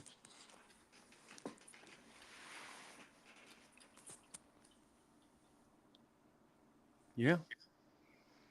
Shout out to the NBA Economy Show. I watched the episode early. I didn't catch it live. For some reason, I didn't get the notification, and I checked. Fritz, I checked my the notifications to make sure they were on, and I still didn't get it, bro. Oh man, that's crazy. Yeah, that's crazy. Yeah. We had a conversation, right? And so I was expecting. I was like, "Yo," and so I went in and checked to make sure I don't miss it, right? Because usually, I like to get it like a 30 minutes heads up. That way, I can kind of plan around it. You know what I mean? Mm-hmm. And I still didn't get it. So Yeah, but it was more like it was talking about like Precious I saw it. sign Precious or not. Yeah. Bro, you're a sociopath, bro. You legit, One would say you have to be one to be a Knicks fan though, Freezy. I don't know. I agree. I agree, bro. That man Cassio does not take a break, bro. Yo, that man Cassio better form a union because he gonna overwork that Cassio, bro. If you don't, yo, his Cassio need a union rep, bro. Mm-hmm. Yeah. To point out something that Nick Yak said in the chat. Deuce McBride was in the game with McCall, and Tibbs said McCall's supposed to guard Trae Young anyway, Yep. as if that makes sense. Hey, Deuce, guard the 6'8", 245-pound wing real quick. And then you come up and look at that 6'8", 240-pound wing has 24 points. You ever seen like when guys work out, NBA guys work out, they like doing drills around chairs? Deuce was Right. the chair. Wow. Deuce was the chair. Like Trey. it was nothing. Deuce tries real hard, but Deuce is 6'1". He can't do nothing with no guy that got 7 inches and 40 pounds on him. But what's Deuce supposed to do there? Does that even make sense?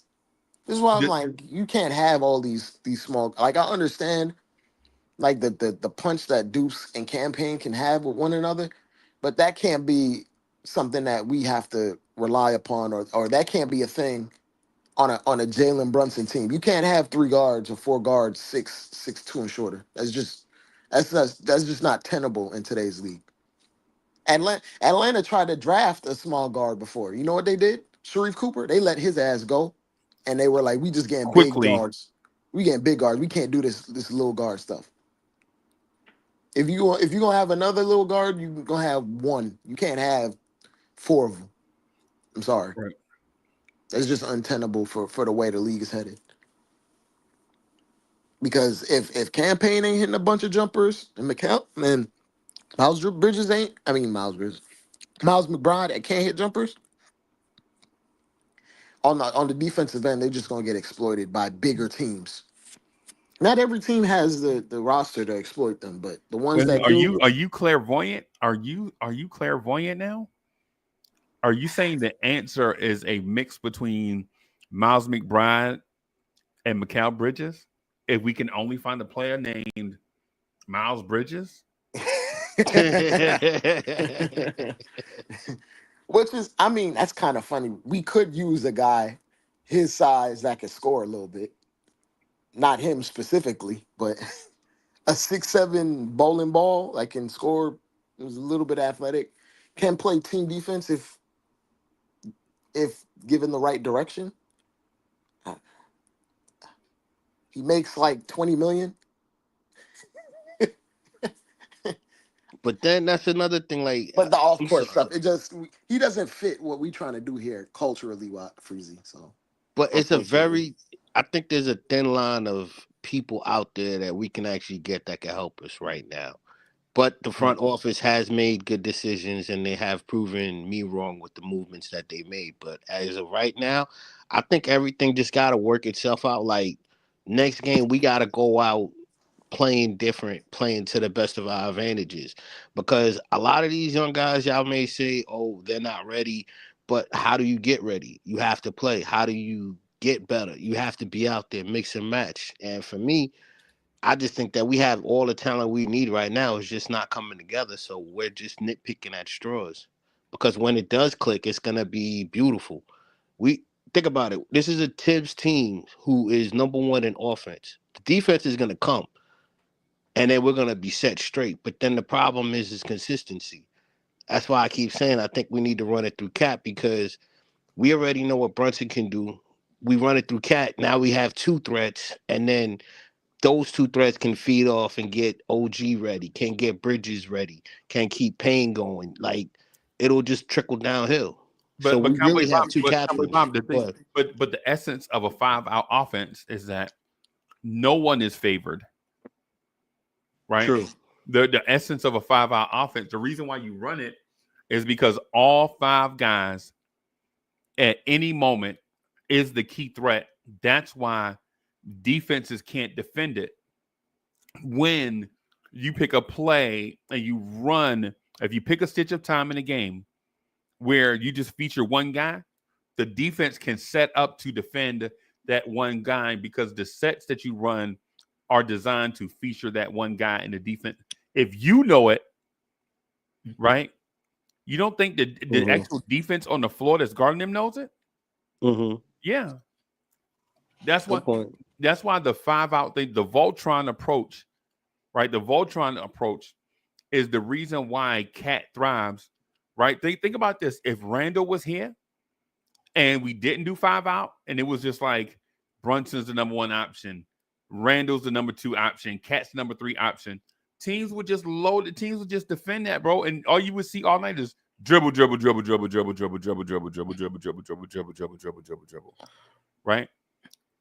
In our offense, and in our offense, what hurt us numerous times is there were guys open on the floor, but we went to. I don't think this offense is graduated yet. Is basically what I'm saying, right? Just because OG was hot from the corner 3 weeks ago doesn't mean OG's hot from the corner right now. Cycle the ball around, move the ball, let everybody touch it, and then the offense will dictate who gets the open shot. You don't have to force it just because OG was hot from the corner 3 weeks ago. Fritz, does that sound reasonable? Yeah, sounds good. Yeah. Freezy, what would you give up for Anthony Simons? Oh God. Hey, Cowboy Bob, it was nice knowing you, bro. What? It's like Bob that? You right give now. me up for Anthony Simons? Hell yeah. You talking about an NBA player? I ain't I even wouldn't, and I wouldn't even buy you no cigarettes. You had to tough that shit. You have to chew that gum. What's that gum that smokers use? That Nicorette. Yeah, you have to chew Nicorette all the way to Portland, bro. Yo, I'm done. I ain't even mad. Ivory said, what's his name? Kobe White is who he wants to target. Ugh. What about defense? Thank you. I was gonna say some of these I guys understand. can't. Like I do it. understand he's 6'5", but he don't play no defense. But the thing about him is him and others, their on ball defense is bad. They're Their not team defense is solid. but they're not taught to play on ball defense, bro. The Bulls generally put offensive guys on the floor and put 2 defensive stoppers on the floor. The Bulls never think about it. The Bulls never valued defense. They valued versatility. You don't notice that everybody the Bulls get is like 6'5", between 6'5" and 6'11". They want dribble, pass, and shoot. They don't care about defense. That's why they brought in that's why they traded for the guy that was their defensive stopper, the one they traded away. Alex Caruso. That's why they drafted Patrick Williams. Right? That's why they value Ayo Dosunmu, and he's not even a good defender. I mean, not great defender. He's good, but not great. Like look at OKC. They got 2 of the best on-ball defenders in Caruso and Dort. A lot of people fell asleep on Dort because of his height, but the last 2-3 years, Dort has stepped up his on-ball defense. Now, we don't have that. We have 2 premier wings. So if we can get an all-ball defender with these 2 wings, I'm for it. We were talking the other day about that. Hey, Fritz, I watched the NBA Economy show earlier. Kudos to the dude that runs the NBA Economy show, right? But I think one of the things that you said there, I was gonna call you but I don't want to call Fritz every day and talk to him for like 4 hours a day every day about stuff he said, right? Because then that's borderline creepy. That's borderline creepy, right? Uncle Freezy, I'm trying to drink my coffee. Didn't I just hang up with you 5 seconds ago? Did I just hang up with you, man? Is that you in the window?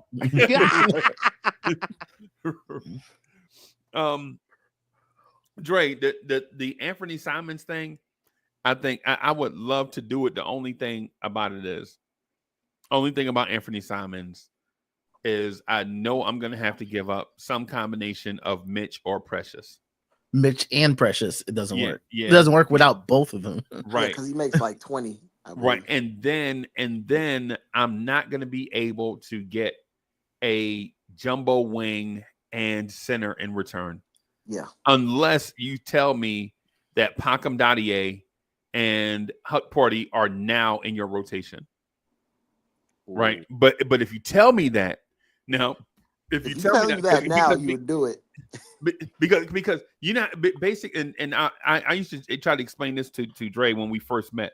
Like the answer to every question from me is not going to be an easy yes or no, because when I say no or I say yes without the reason why, my answer is going to be lost to the conversation.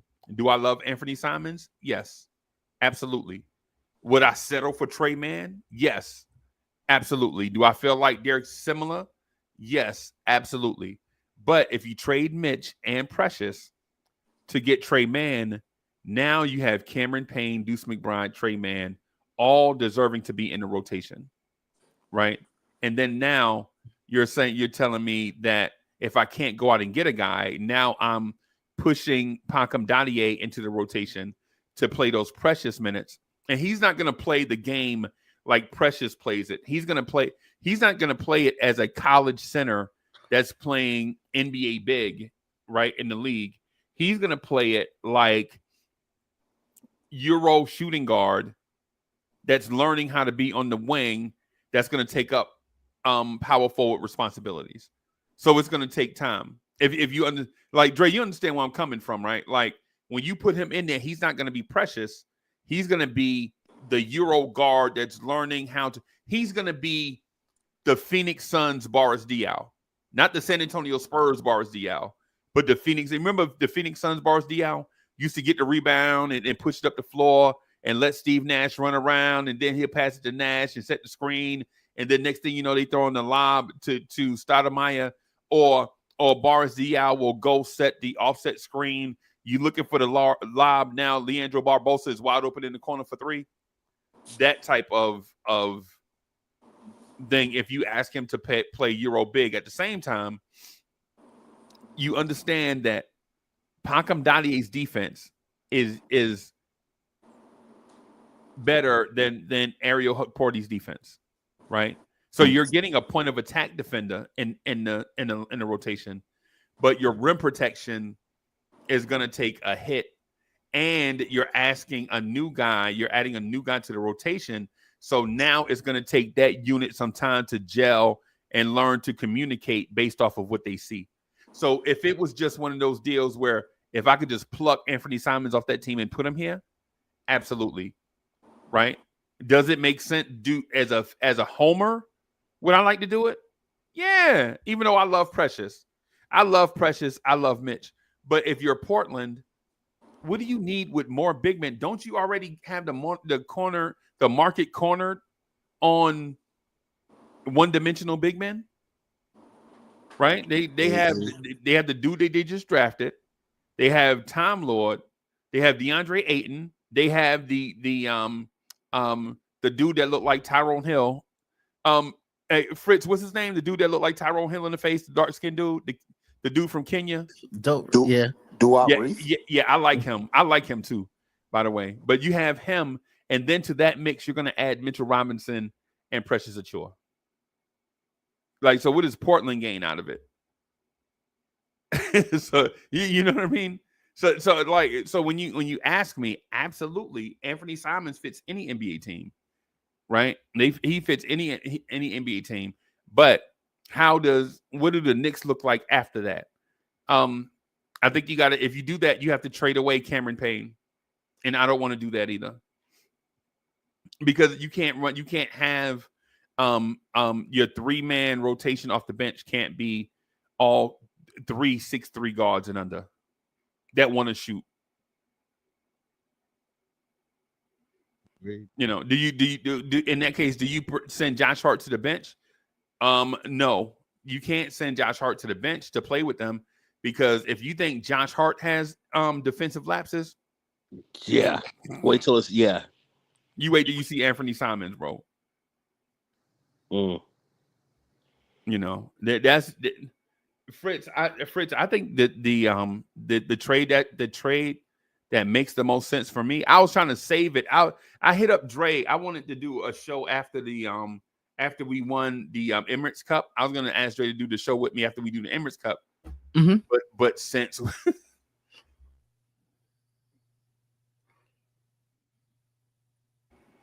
there, you're muted. Yeah.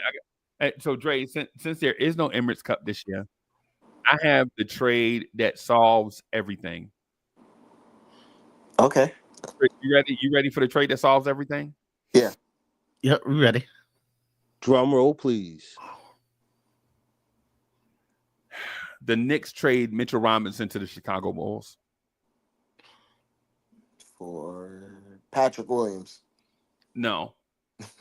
For Chris Duarte and Josh Giddey. Oh, I think that's the trade that you have to do. And trust, I don't want to trade Mitch. I didn't even want to bring up his name, y'all. Y'all know I love Mitch. I'm gonna start hitting Mitch up on IG, right?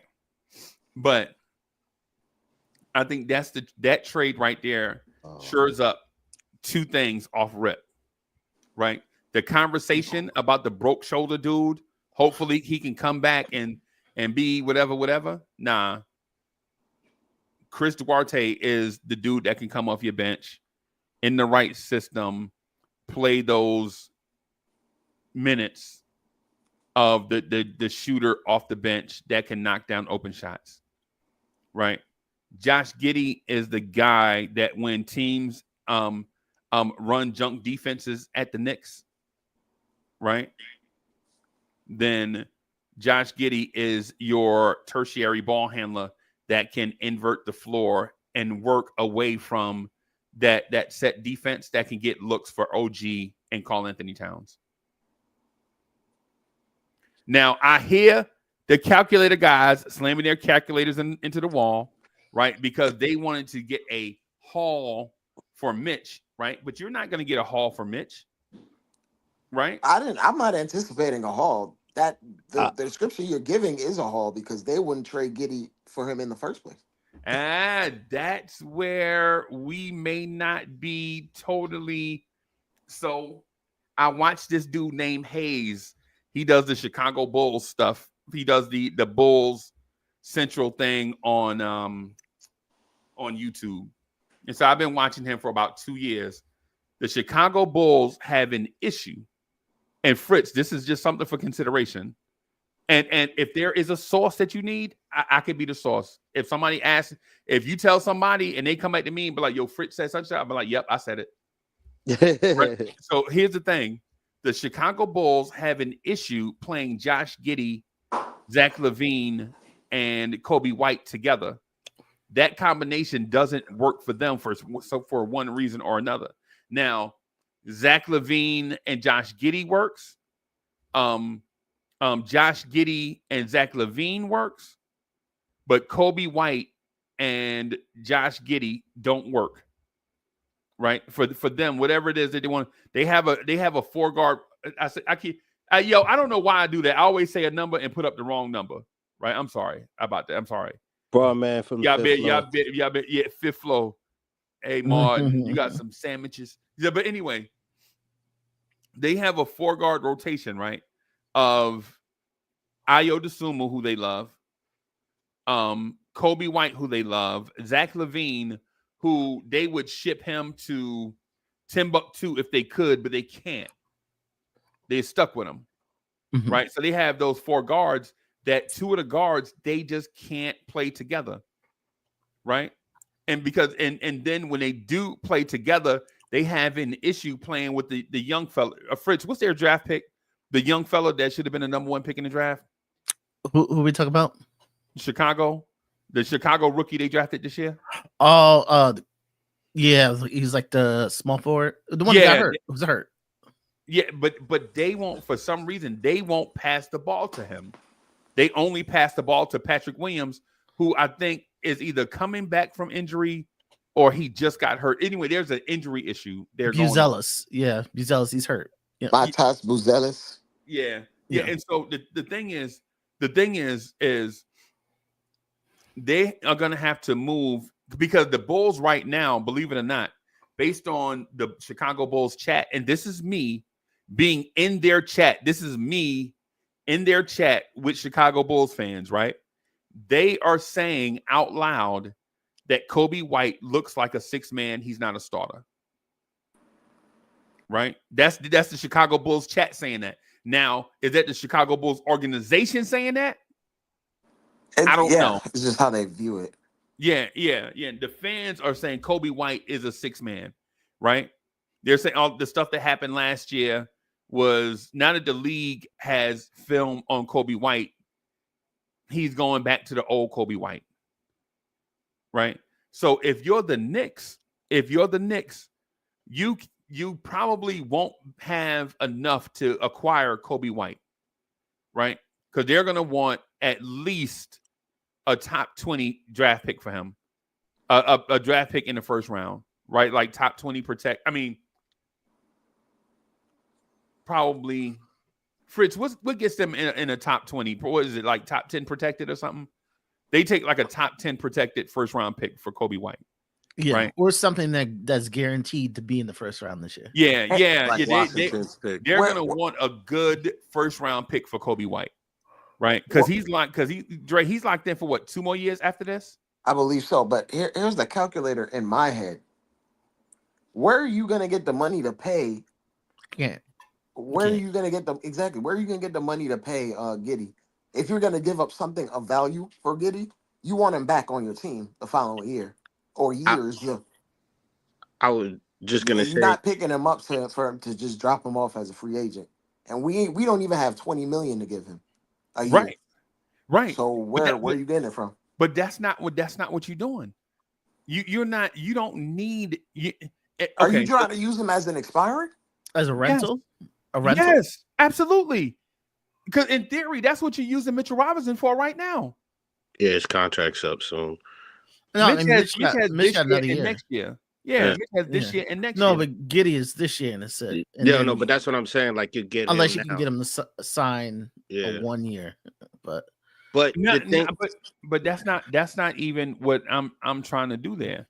What I'm trying to do is if y'all make me trade Mitch, I don't want to. But the calculator, guys, is calculator season, right? It's calculator season. A trade has already happened in the NBA, right? So the cap on the, or I should say, the top on the trade beverage has already been popped, right? And so we're in that season where we're going to talk about transactions all the way through March 1st. We're in that season, right? Yep. So if we're going to trade Mitch, because I know for the calculator guys, Mitch is going to be in every deal. I don't want to trade Mitch, right? But if we're going to do it, then trade him for two guys that are easily movable. One dude that will move on his own, walk out the door and be a free agent. And the other dude is in theory, 3-and-D shooter. In theory, he's a 3-and-D shooter. And then plus how I know the Knicks will accept that deal is because the Knicks have been after Chris Duarte as long as that man's been alive. I mean, they could have had Chris Duarte for almost free, and they didn't take him at one point. I was just gonna say I like the idea. It looks good. Giddey will help out our offense, but that defense, that, like, we're gonna go -5 with him on the court because they're just gonna use him the same way that they're gonna take advantage of Brunson. Even though he's taller, they're gonna just eat off of him. Cowboy Bob. Again, guys like Josh Giddey is not a undisciplined defender. He's a ability defender, right? Like, he just can't stay in front of certain guys. Okay. Right. Now, understanding defense and calling out defenses is one thing. Like, some people can just play defense. Like Pankam Dadier can play defense in his sleep. Like, he's got the instincts to do it. Like Lil Freezy is bringing something to the Knicks that you hadn't seen in a long time. A young guy that buys into defensive concepts and rebounding, and he's tough. Yeah, can't shoot, but yeah, he's got to work on getting his shot off faster. He can't shoot. Who, Dadier? No, I'm not. I'm talking about Giddey. Okay. But I don't know. Can he pass? Can he dribble? Yeah, that's what he does best. He basically is gonna dribble until you stop him. Like he wants to get from one side of the court to the other side of the court, and he's not gonna stop until you stop it. But that helps out the offense a lot because now you get the ball out of Brunson's hand and you have more movement between him and Cat, and you have someone else being the main point of the offense. And if they try to shut down Giddey, now you're giving Brunson what he's good for. So it's like it helps us offensively, but I don't know. I like Giddey a lot, and I have seen him in OKC. Like 2 years ago, he was getting steals, he was cutting off lanes. But if he's playing like on-ball defense, I've seen him get burned. That's what I was talking about. I liked Giddey a lot because I thought that he's a guy that can get like a double-double as a guard. But once you had the talent in Shea and how they just exited him out, I don't think that he would have to be coming here for offense at all. So you would just have him as a passer. Is that the case? Why don't we just use Kolek? Because, I mean, pretty much he's just a taller version of Kolek. Is he not? No. Stop it. I'm talking about ball, like the usage, like ball handling. We're not really going to expect him to score. We're just going to need him to control the offense. Oh, boy. Oh, no. It doesn't look right on here. But, yeah. Oh, boy. Matt Ryan. Fritz, I'm gonna finish this up, and then I want to top up with what you showed. Yeah, I'm gonna bring it as a picture or something because it doesn't look right. Okay. So the thing, just screenshot it and send it to Freezy. Yeah. So the thing is with Josh Giddey, everybody, is Josh Giddey is not a 30-minute per night guy. You're not looking for Josh Giddey to take Josh Hart's minutes, right? You're looking for Josh Giddey to play about 26 minutes a night. And Cowboy Bob, you know what he does in about 26 minutes a night? I don't know now, but He gets you 6 whole rebounds and 7 assists. That man gets you 7 assists in 27 minutes per night. 7 assists, that's like a minimum of 14 points, especially when we shoot the 3. That's more. And that's good. Now, you know what that does? That gets you the opportunity for Jalen Brunson to get open looks from 3, those spot up looks, Dre. Like those. When have you seen the Knicks clear out a side with a passer and Jalen Brunson and have the 3 other guys on one side of the floor, right? And put Brunson in space with a passer, right? That can pass the ball to Brunson so that Brunson can get into the Brunson burner without him having to dribble for 10 seconds to get into that space. Not too often. No, we never do it.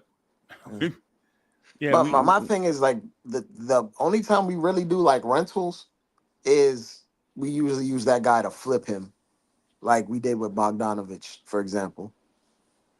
I'm not opposed to getting him as a talent. I just know the Knicks organization is kind of funny with how they handle assets. Like they're always trying to flip into something better. They're not trying to lose something that they might value for nothing. And if they traded for Giddey, I think in their minds it's something they want to keep on the team. And then they would try to extend him. But I don't believe they can try to extend him because they know they don't have the money for him. So they wouldn't acquire him just solely for that calculator nonsense. But if it was just about talent acquisition, years be damned in the future, I would do it. I would do it in a heartbeat. But I don't know if the Bulls would do it.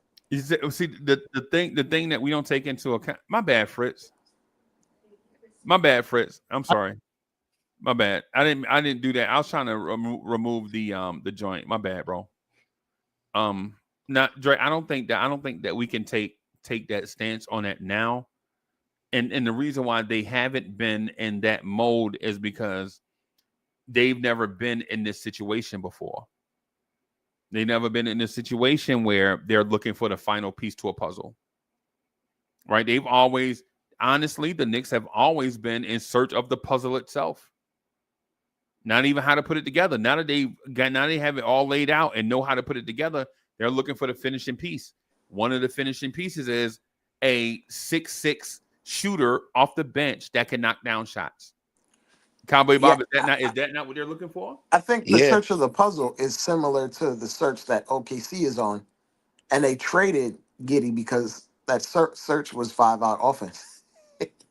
Whether passing or shooting, the search was traditional 5-out offense. And they moved Giddey for role players that fit that niche in terms of 3-and-D guys.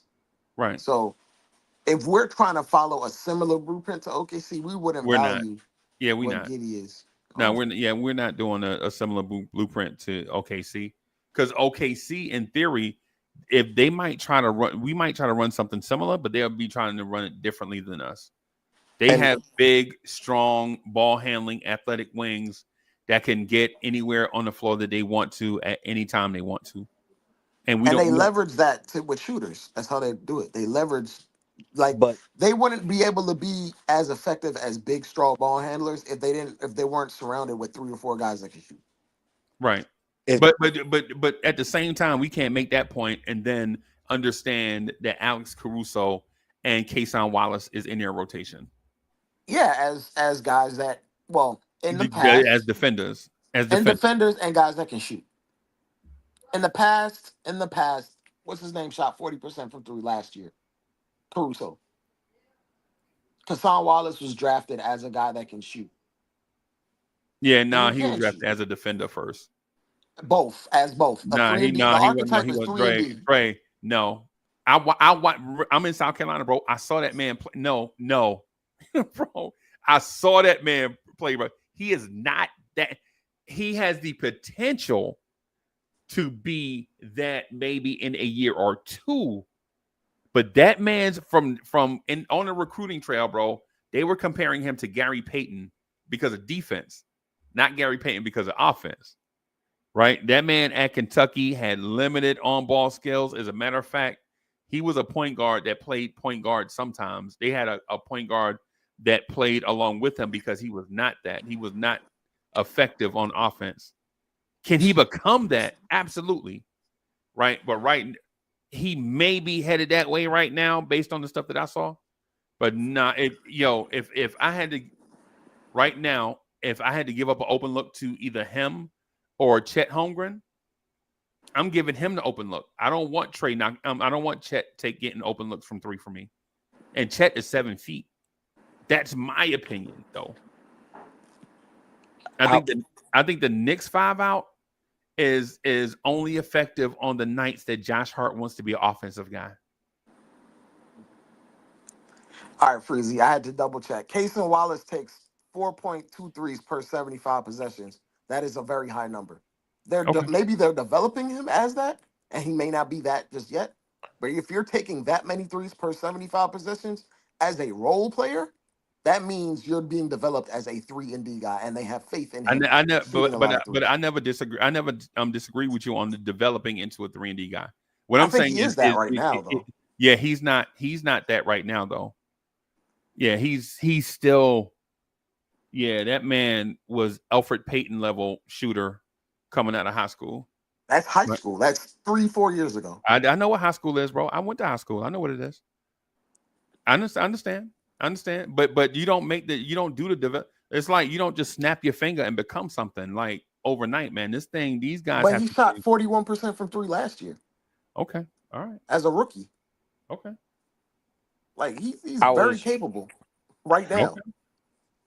But Dre, I was just gonna say about the Giddey thing. The reason why they got rid of him was because they needed more defense to back up Dort, and with their offense, it wasn't the defense; it was the lack of shooting. They had to bench him because he couldn't shoot against Dallas. True, but also they were trying to open up the offense through Shea more because they saw what his value was. So right now, right now, what we're doing, I think Giddey would be perfect on here as far as doing that because we would have, if it was last year, we would have never seen the development of Brunson what he is now. Bob, you said it. They had to open up the offense. How do you open up the offense? By having non-shooters off the court.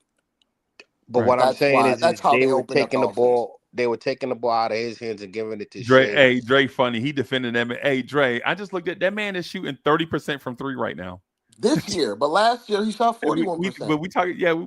But that's and he has a whole season more than a third of this season. Right on less than 3 attempts. On less than 3, yeah, man. Because he's a role player. But if you go, when you talk about role players, you have to view them on a per 75 possession. You don't look at them on a per game because they're not going to get enough attempts every game. You got to look at them in a vacuum of what they do in the possessions that they do get. Because he's only going to get about 40 possessions in a game every night. Because they're stacked at that position. He's not playing 30 minutes a night. They just won't play him that many minutes. When you have like 30 other wings on that you ain't gonna admit you wrong, right? Wrong about what? He shot 40%. The man can't shoot, bro. The man can't shoot. He shot 40% from 3 last year. Right, on less than 3 attempts. This year, he's taking more attempts and playing more minutes and is shooting in the 20s as a guard. And then I can turn around and say Fred VanVleet is shooting 28% from 3, and we know he can shoot. It's just the sample size. But Fred VanVleet has Now you can't say that because that'll make you sound ridiculous. We don't want you to say that. We don't want you to say that. We want you to say. What we want you to acknowledge is he was a non-shooter in high school, a non-shooter in college. As a rookie, he was a non-shooter with upside, with potential to be a shooter. And instead of saying he's already made it right now, just say, man, the dude just need time to develop into a shooter. That's it. I don't know why that's hard. Cowboy Bob, is that hard? No, it's not. It's not hard at all. Yeah, Casey Wallace. I know the Wallace brother. His brother played for Atlanta. I know them, bro. Yeah, I've been watching. I saw his brother play against the G League team today. His brother out there breaking up a storm. He's better than his brother. Everybody, by the way. Yeah. But his He- brother's not a slouch. He's Atlanta has a lot of players ahead of him. So yeah, and so and Casey Wallace has the potential to be a franchise level point guard, but just not right now. In years that when he developed, he's going to be a fantastic NBA player. you Just view not him as a today. point guard? Yes, I do. And I view him as an Oklahoma City Thunder point guard. I don't view him as a As their definition of point guard is different than the is rest of the different, league. right? Yeah. I think he's in the right spot, right? I view him as a guy that could eventually be go down that Jalen Suggs role where you come out as an absolute non-shooter, and then over time you'll look at his numbers and be like, damn, he's shooting 43%, but not in that first or second year, though, is what I'm saying. Yeah, Suggs not shooting well from 3 this year. Yeah. He's back down. He's back down in the 30s again. Low Right. 30s. Because non-shooters, bro, his volume went up, and then when his volume went up, Yeah. percentage went back down. the same thing happened to Casey Wallace, is what I'm saying. Like Casey Wallace at Kentucky, bro, they had to run a point guard with him.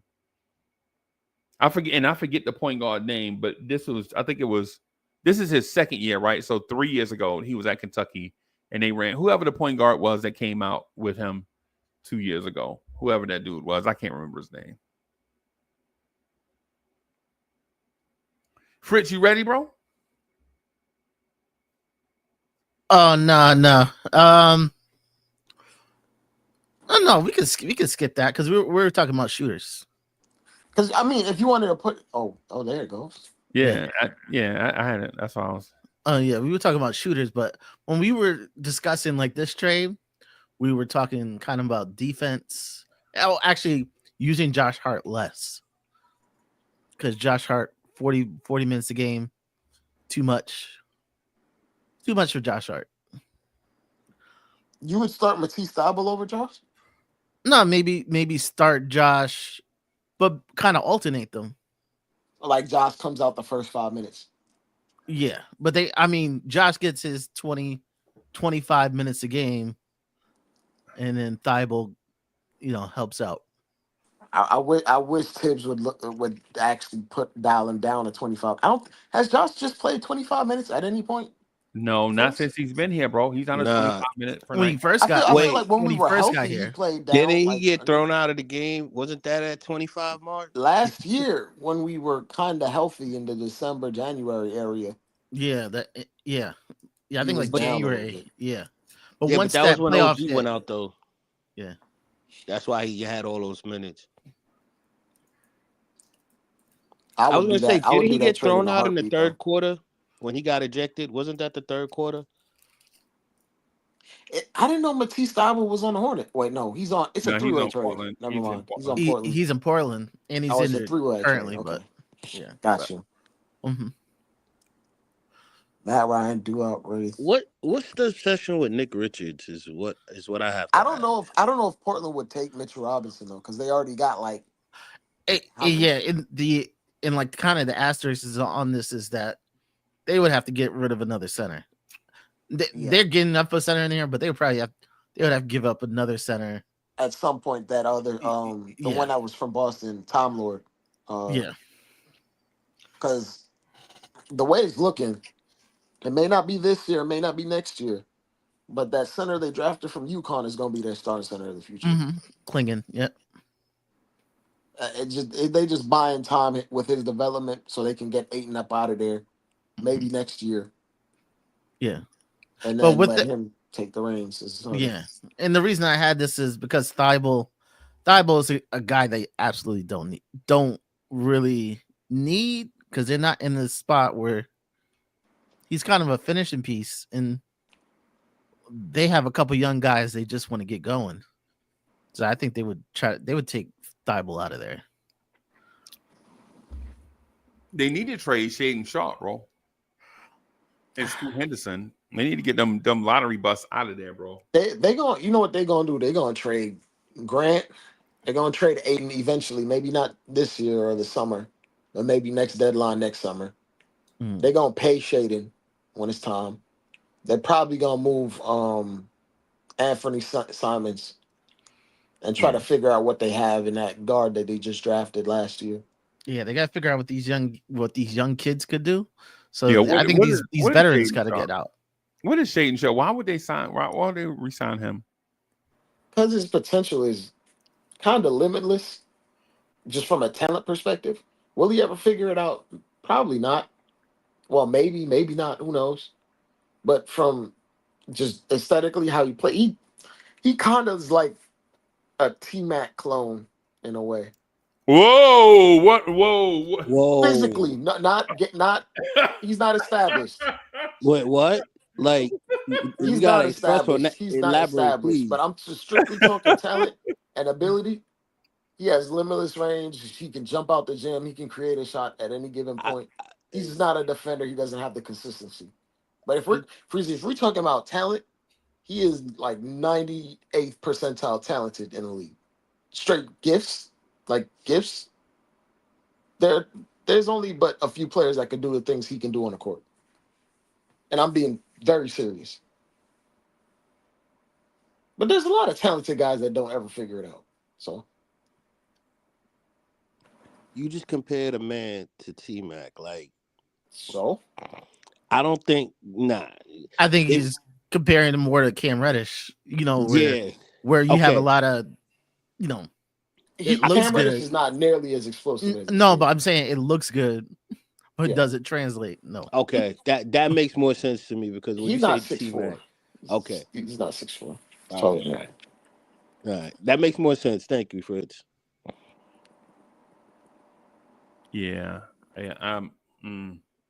Sam Sharp is like 6'6" Yeah. with like 40-inch vert and a limited range and shot creation.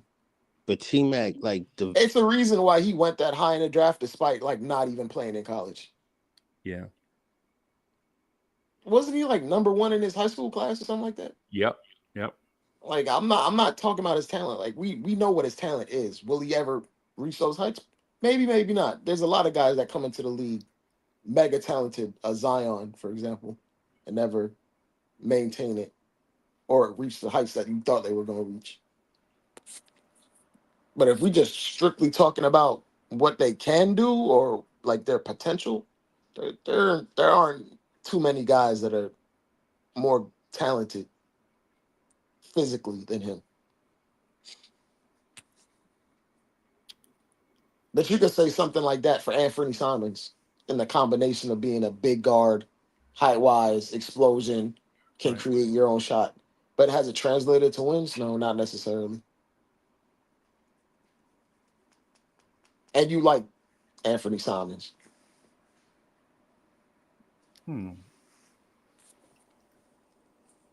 So you like Anthony Simons, huh?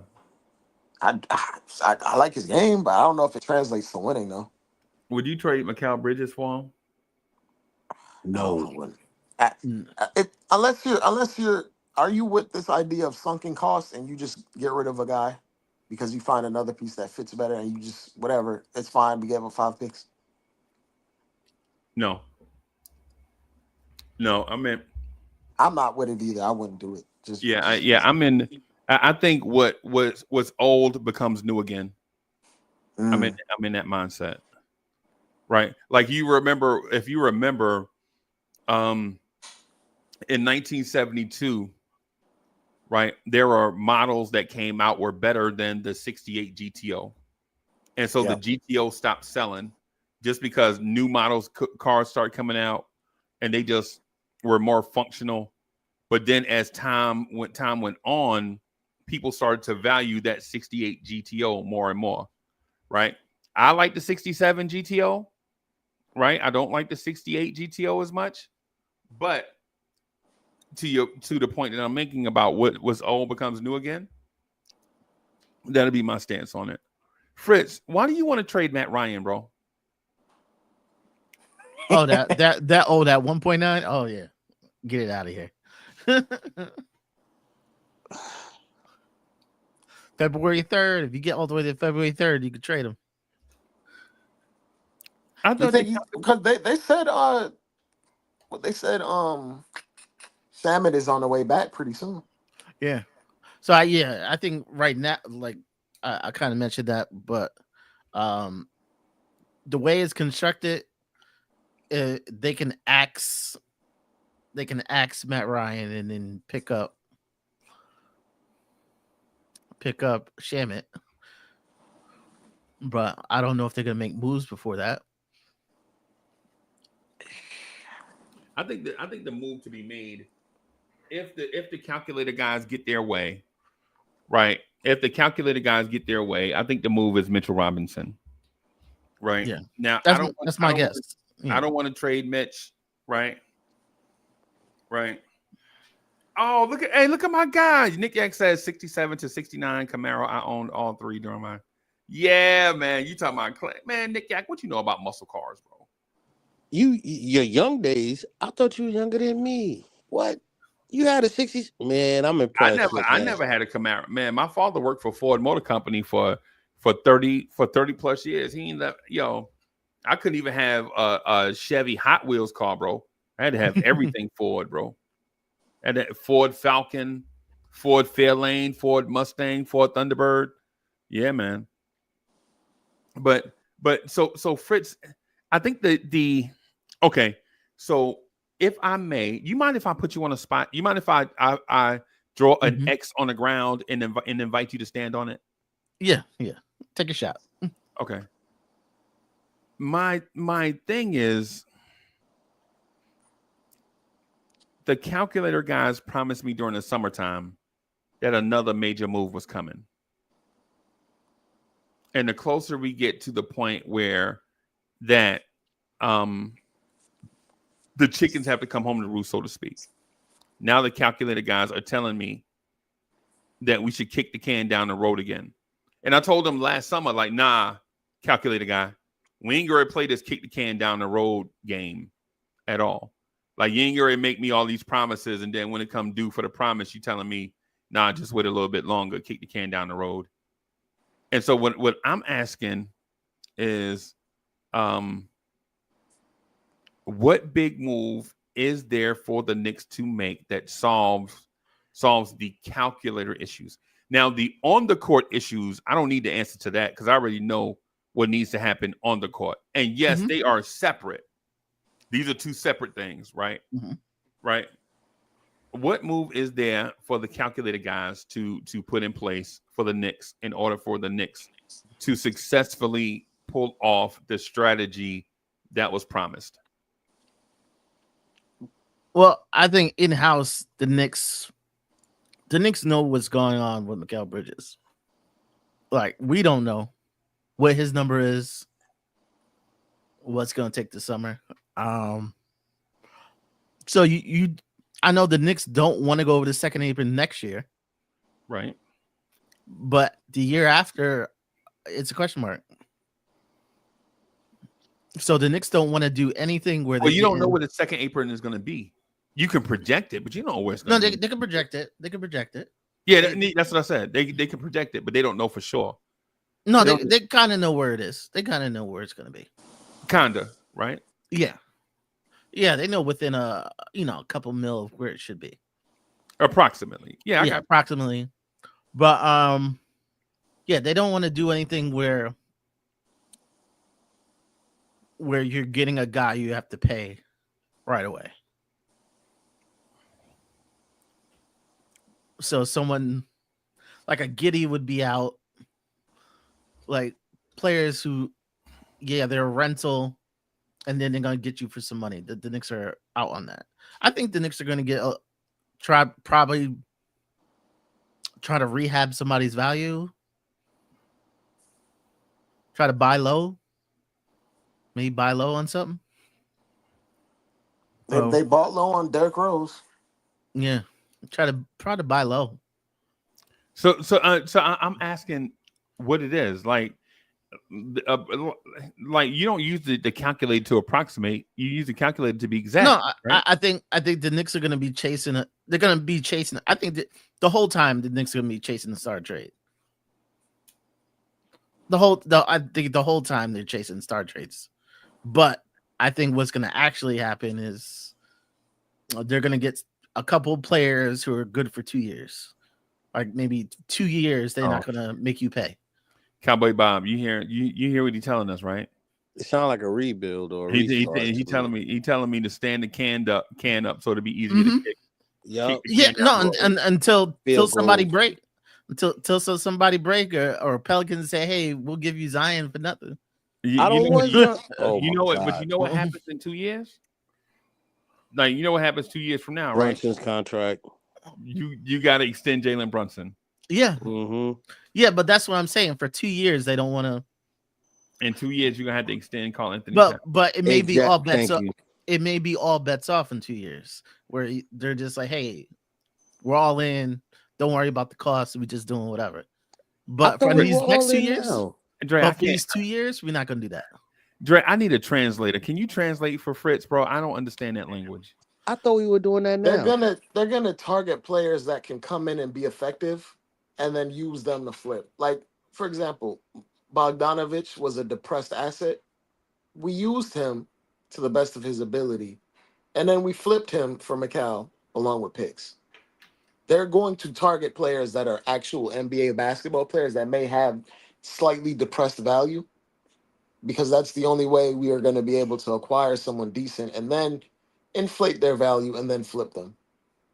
That's at least that's how I interpret what Fritz is saying. Yeah, Am I right? nothing too fancy for the next 2 years. No Kamingas. Those type of players are out.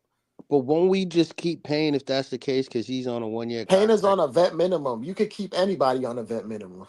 No, but I don't think y'all taking into account that Josh Hart have to be extended too. Yeah, but it's a couple years from now. That's like I 3 thought it was years next now. season. No, it's next season. No, Yeah, he's already Josh extended. Hart. He's already And extended. then you got Bridges as well. I think is also He's extension eligible, but he Yeah, that's what I'm saying. gotta Yeah. get it that time. Yeah, that's what I'm saying. He'll be extension eligible. That was the point. I mean, him and Mitch.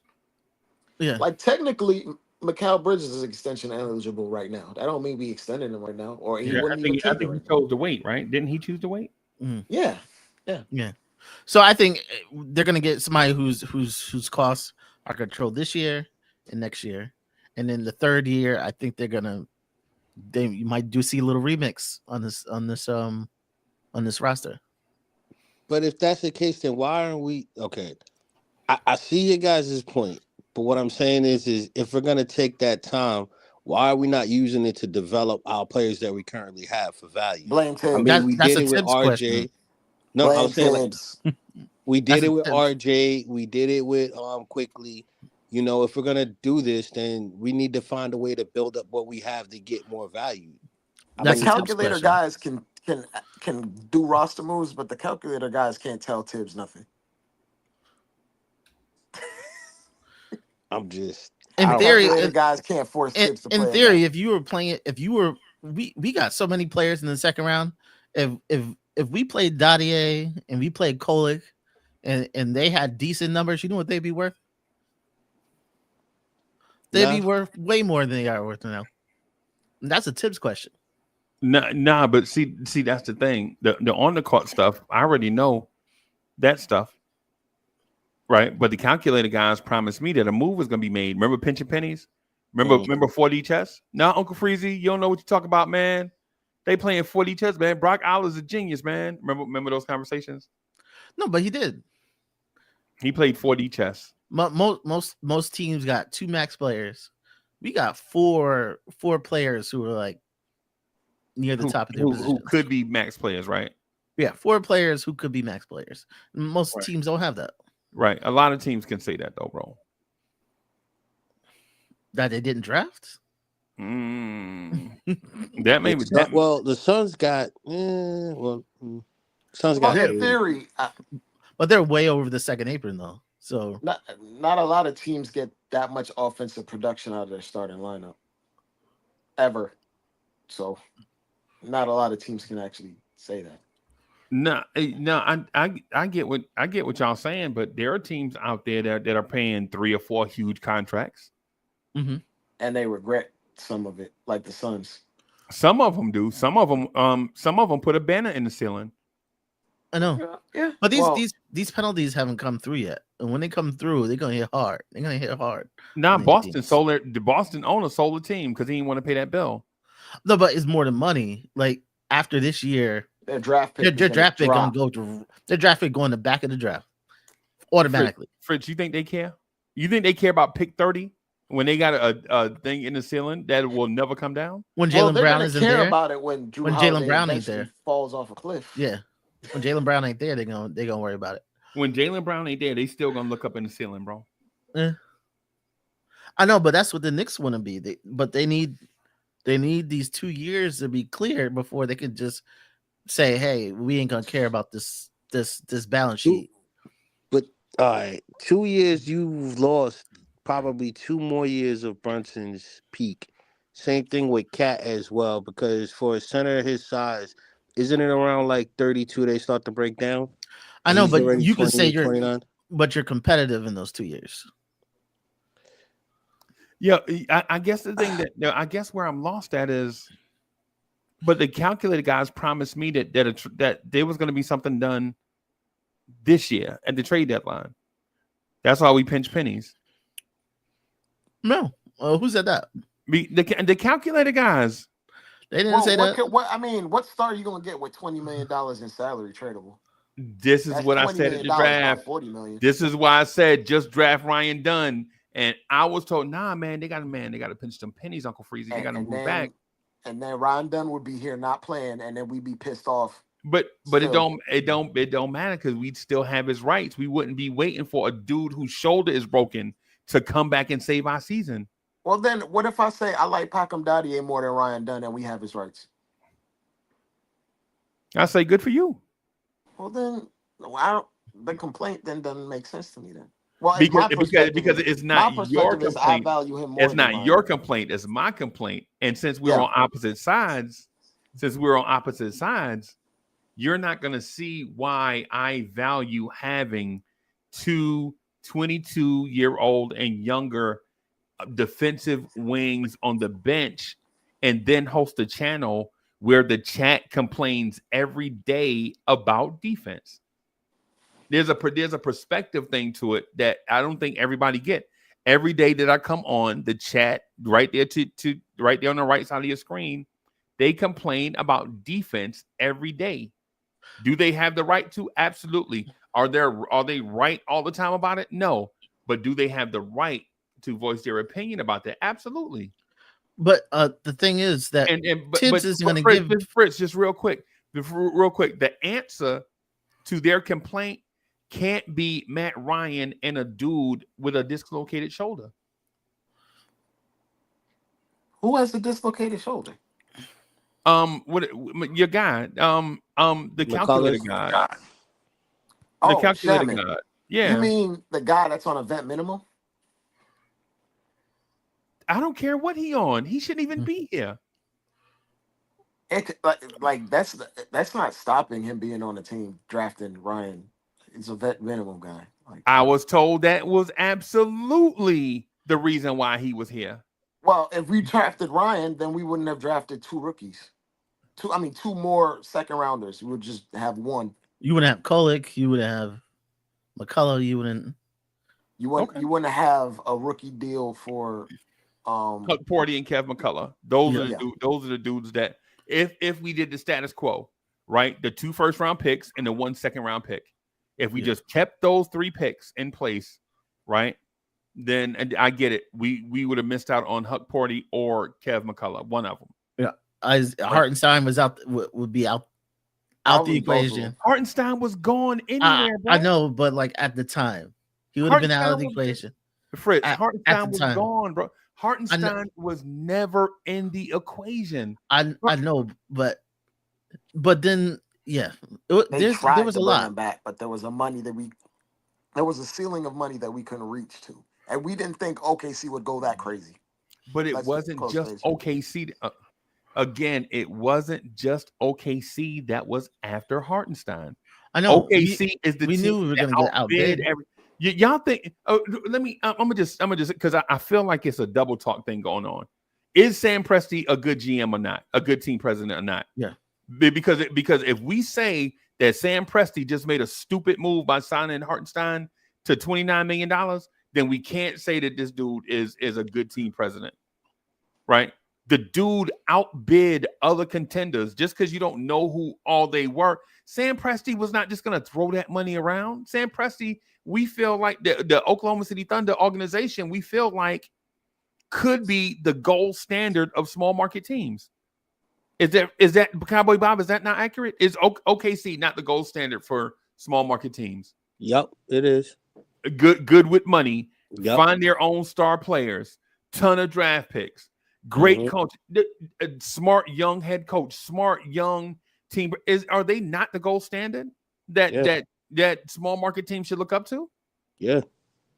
Because if you look at it with KD and what they have now, they've done really well. Yeah, so if we believe that, then we can't say, on the other hand, believe that they made a stupid move by overpaying for Hartenstein. I don't think it was stupid. I just think it was an overpay. Yeah, okay. But they afforded themselves to overpay because of how their contracts are set up. Bro, they would from what I heard from Jacob that does the Orlando Magic stuff. He was like Hartenstein was in the bag. And they didn't have a plan B. That's the reason why when he lost on Hartenstein, they signed random free agents because they didn't have a plan B. Hartenstein was in the bag 4 years, $100 million, 25. Was it million. random free agents or two centers back to their own bench that they had before? Nah, KCP. Well, KCP was $20 million, but they gave a bag of money to Goga Betazi, and he was already there, and they gave Mo Wagner a bunch of money too, two centers. Right. Yep. Mm-hmm. And Gary Harris. Them. Don't forget Gary Harris. Yeah. They didn't have a plan B, bro. This is what was told to me by him. It's just like when they reach out to me and ask me about the Knicks. Right? I reach out, hey, bro, what's going on with Hartenstein, bro? I hear y'all trying to steal my guy. Nah, he gone, Uncle Freezy. He gone. Legit, he was like, yo, it's 3 teams trying to outbid them, and they giving that man $100 million. 4 years, guaranteed 4 years, $25 million, right? And then OKC outbid them by giving him 78. What is it, Fritz? 78 up front or 59 up front? Like 59 up front in 2 years, right? Like 59 is 2 and 1. So team option on the last year, 60, basically 60 for 2 years. Yeah. Hartenstein was never part of the future, bro. That's the stuff that the Knicks fans made up. Like, yo, man, the culture here is so great, man. He'll take half the money just to come here and split time with Mitchell Robinson. Y'all think that man, the way he's thriving now in his new situation, wanted to come back to the Knicks and be subdued by Tibbs and make half the money? But you're not going to count the money until it's offered. You don't count the money until it's offered. Fritz, if somebody would have offered him $18 million and a starting role where he could showcase his talent, he was gone. Starting role was his. And he's a again. I also said showcase your ability. Yeah, he couldn't do that here. He was going to be a 10.8 rebound guy, and Tibbs wasn't going to let him blossom. You know that. You saw that. He was here for 2 years. Mm-hmm. Tibbs wouldn't even let that man shoot the corner 3. Mm-hmm. Y'all see that? Come on, man. Y'all saw all this stuff, bro. I didn't see this stuff by myself. Dre saw this stuff. Dre saw this stuff with Hartenstein. Even when you weigh it that way, it took basically getting a big lump sum of money and him having the ability to go back in the market 2 years from now for him to go instead of 4 years, 70. It would have been a dumb idea to not take that money at that point. He had a chance to. Do you see his offensive and defensive freedom in OKC, bro? Yep. Yeah, I'm saying even if you were to have that role to blossom here, it would be dumb to not take the OKC money. Even if they flipped the roles and he had a bigger role here and a lesser role there, it would have been dumb to not take the money anyway. Anyway, right. Hartenstein was always the point. What I'm saying is Hartenstein was always gone. Mm-hmm. He was always gone, bro. There was no way we was going to keep Hartenstein. That man was not going to come here for us to talk about every night. Hartenstein should be coming off the bench behind Mitch. If the offer was like competitive or within 2 to 3 million, I think he would have came back. But once you blow it out of the water with like 10 plus more million extra a year, there's nothing to talk about after that. I know, but that decision had to be made before.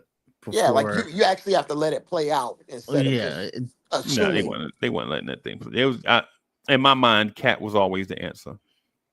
Why would you pay Hartenstein that much money to be, if they could, think about it, if they could beat the OKC offer, right? If they could beat the OKC offer, right? Say they could offer up to $40 million for Hartenstein, which I know they weren't going to pay him that, right? But say they could offer him 4 years, 25, $100 million. They didn't value him. They didn't value him like that. No, they not paying that man like that, bro. Not Tibbs. All Tibbs want that man to do is protect the rim and rebound. They wanted him at the $17 million number made the most sense. But if you're talking about $25+ million a year, no, I'm not. You don't do that at that point. That's what I'm saying. The Knicks wasn't trying to do. They not gonna, bro. You legit think they were gonna pinch into the OG Anunoby money to pay that dude? Hell no. Do you think they're gonna risk losing OG Anunoby in free agency because Hartenstein want 22 mil? These are the things we gotta take. We forget, but those decisions weren't made yet. Fritz, I'm telling you, those decisions were already made, bro. I know. That man was like Monica. He was so gone. They just had to see. They had to see the offer come out. Once the offer came out, it was case closed. Wait. See, this is Fritz. This is why I'm saying the calculated guys. I think sometimes the calculated conversation be double talk. It's like no disrespect, but a few moments ago, right? We were talking about how Mikal Bridges probably already know his number, right? No, the Knicks know how high they want to go, and the Knicks would be like, "Yo, if Mikal comes up, I want 50." Nah, then you probably have to move him. But then the Knicks probably already know where he want to be. How do you not know when you had Hartenstein for twice as long as you had Bridges, and you not know what Hartenstein wants his number to be? He said he was cool with 17. Nah, man, that man wasn't taking on that. No, he said he was cool. He said he was cool with 17. Maybe he had an offer for 25. Hold on, Freezy. That's $8 million less. Freezy, from the reports, OKC offered him a little bit more. Initially, the negotiations didn't start at 28 million a year or 29 million a year. They started at the $20 million mark, and having an agent, they basically were like, okay, we might still go back to the Knicks. And literally, OKC's GM flew to Washington State to holler at him in person and up the offer to a number that we couldn't even compete with, even if we tried. Yeah. He felt like every report that came out was essentially like, that part right there, and it's not every report. I know there were some reports. No. I'm talking about something else after that. I'm saying every report after that, before that, was talking about like Hartenstein was appreciative of the opportunity he got here and he wanted to keep growing here.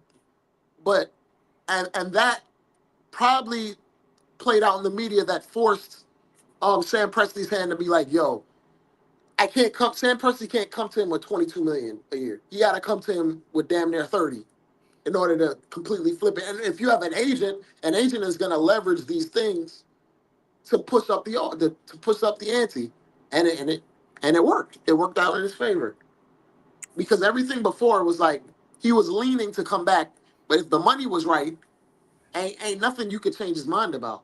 I don't think any other team was willing to go that far. The Magic were not willing to go that far. Otherwise, he would be. Right. Otherwise, he would be on the Magic. What far? How far are you talking? 28 million a year.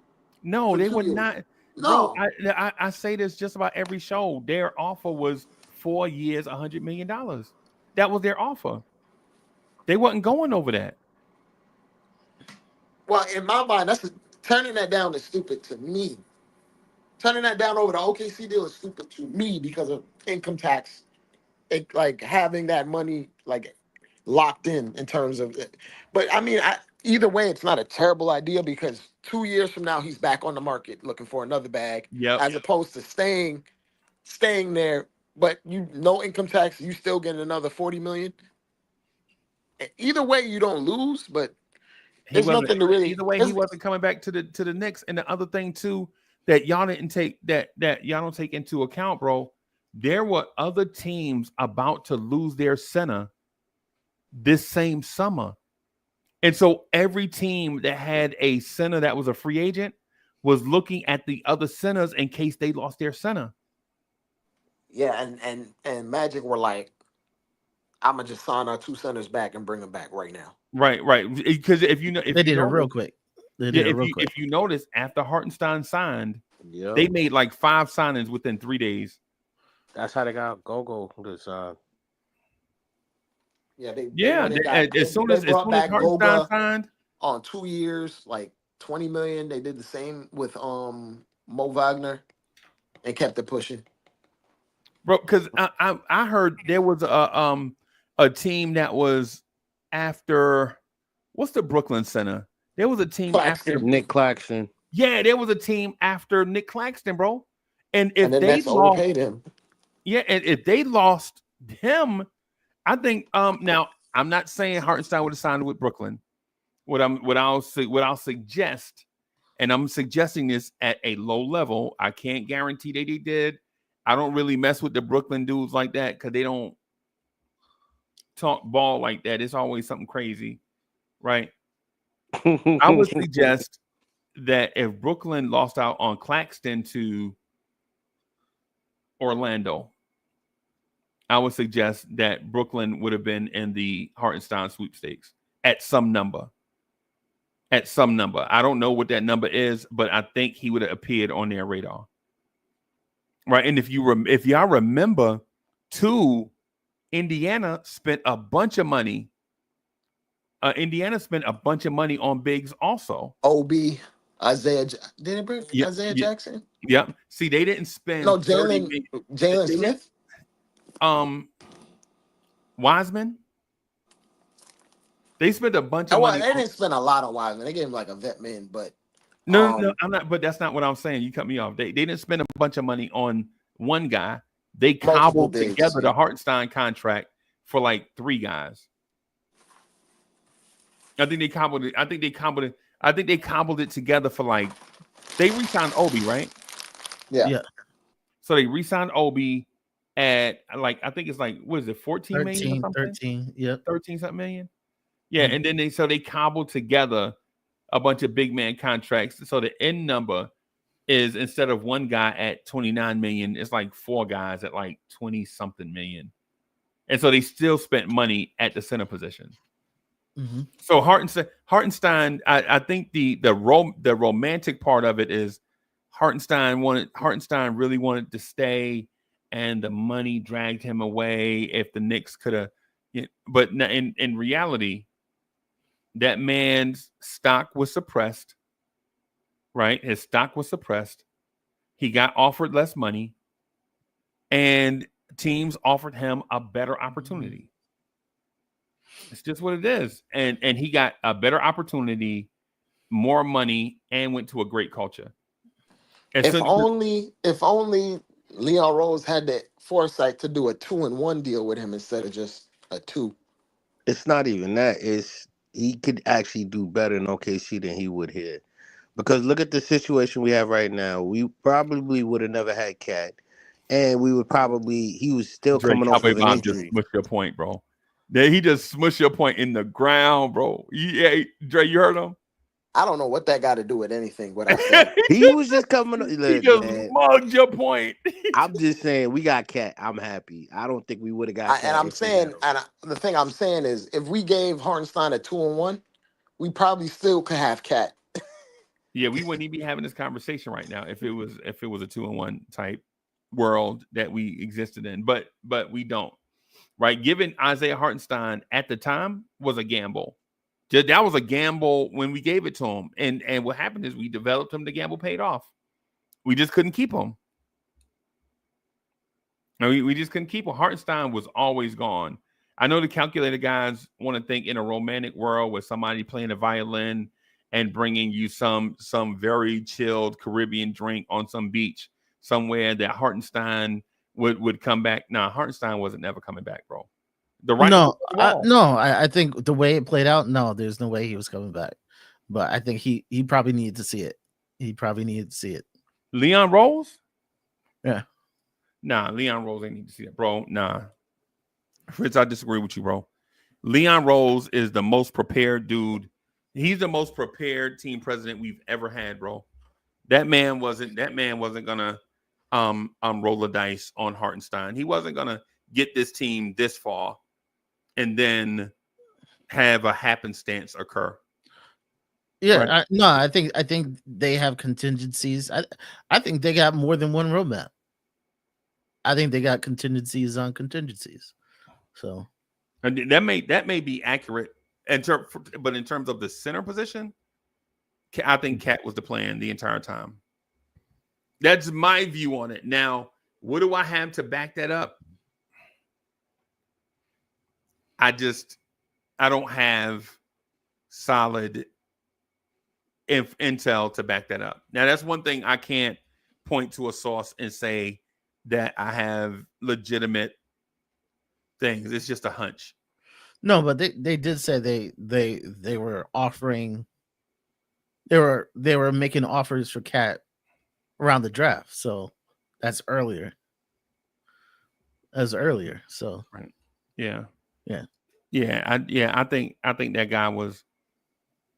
I think as soon as Hartenstein was viewed in the market as being gone, their pivot was Karl Towns, and the offer was Mitch and Randall for the longest time. Yeah. Until they had to give up Dante. And you know what? And now that we look back on the trade, we laugh. We would have been mad all summer if it happened in June, though, or Right. July or whatever, August.